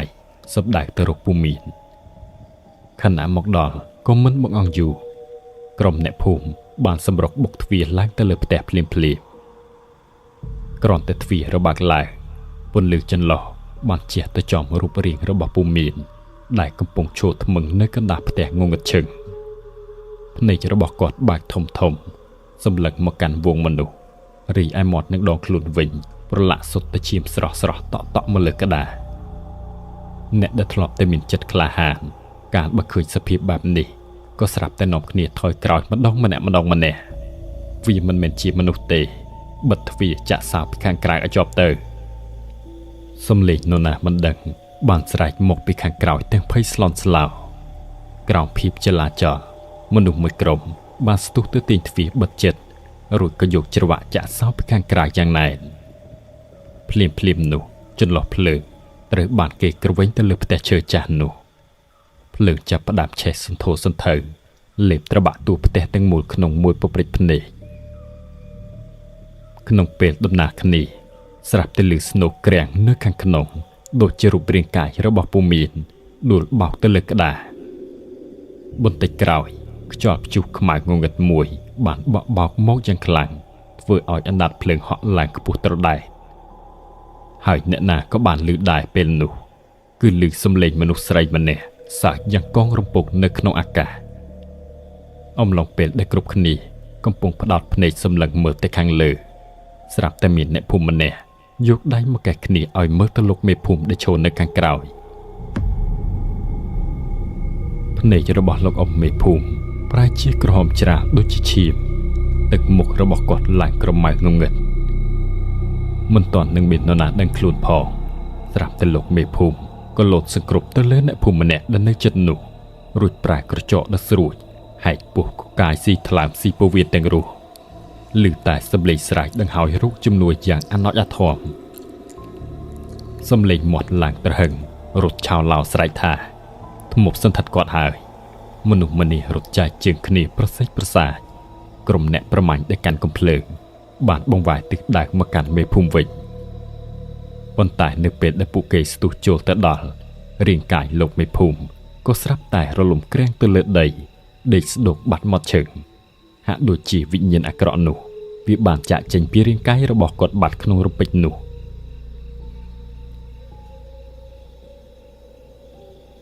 បន្ទាប់ពីព្រលឹងថ្មបានចាក់ចេញពីរាងកាយលោកអ៊ំមេភូមិបាត់ទៅភាពភ័យខ្លាចដែលមិនធ្លាប់មានពីមុនមកបានរីករាលដាលដូចជាជំងឺអាសន្នរោគ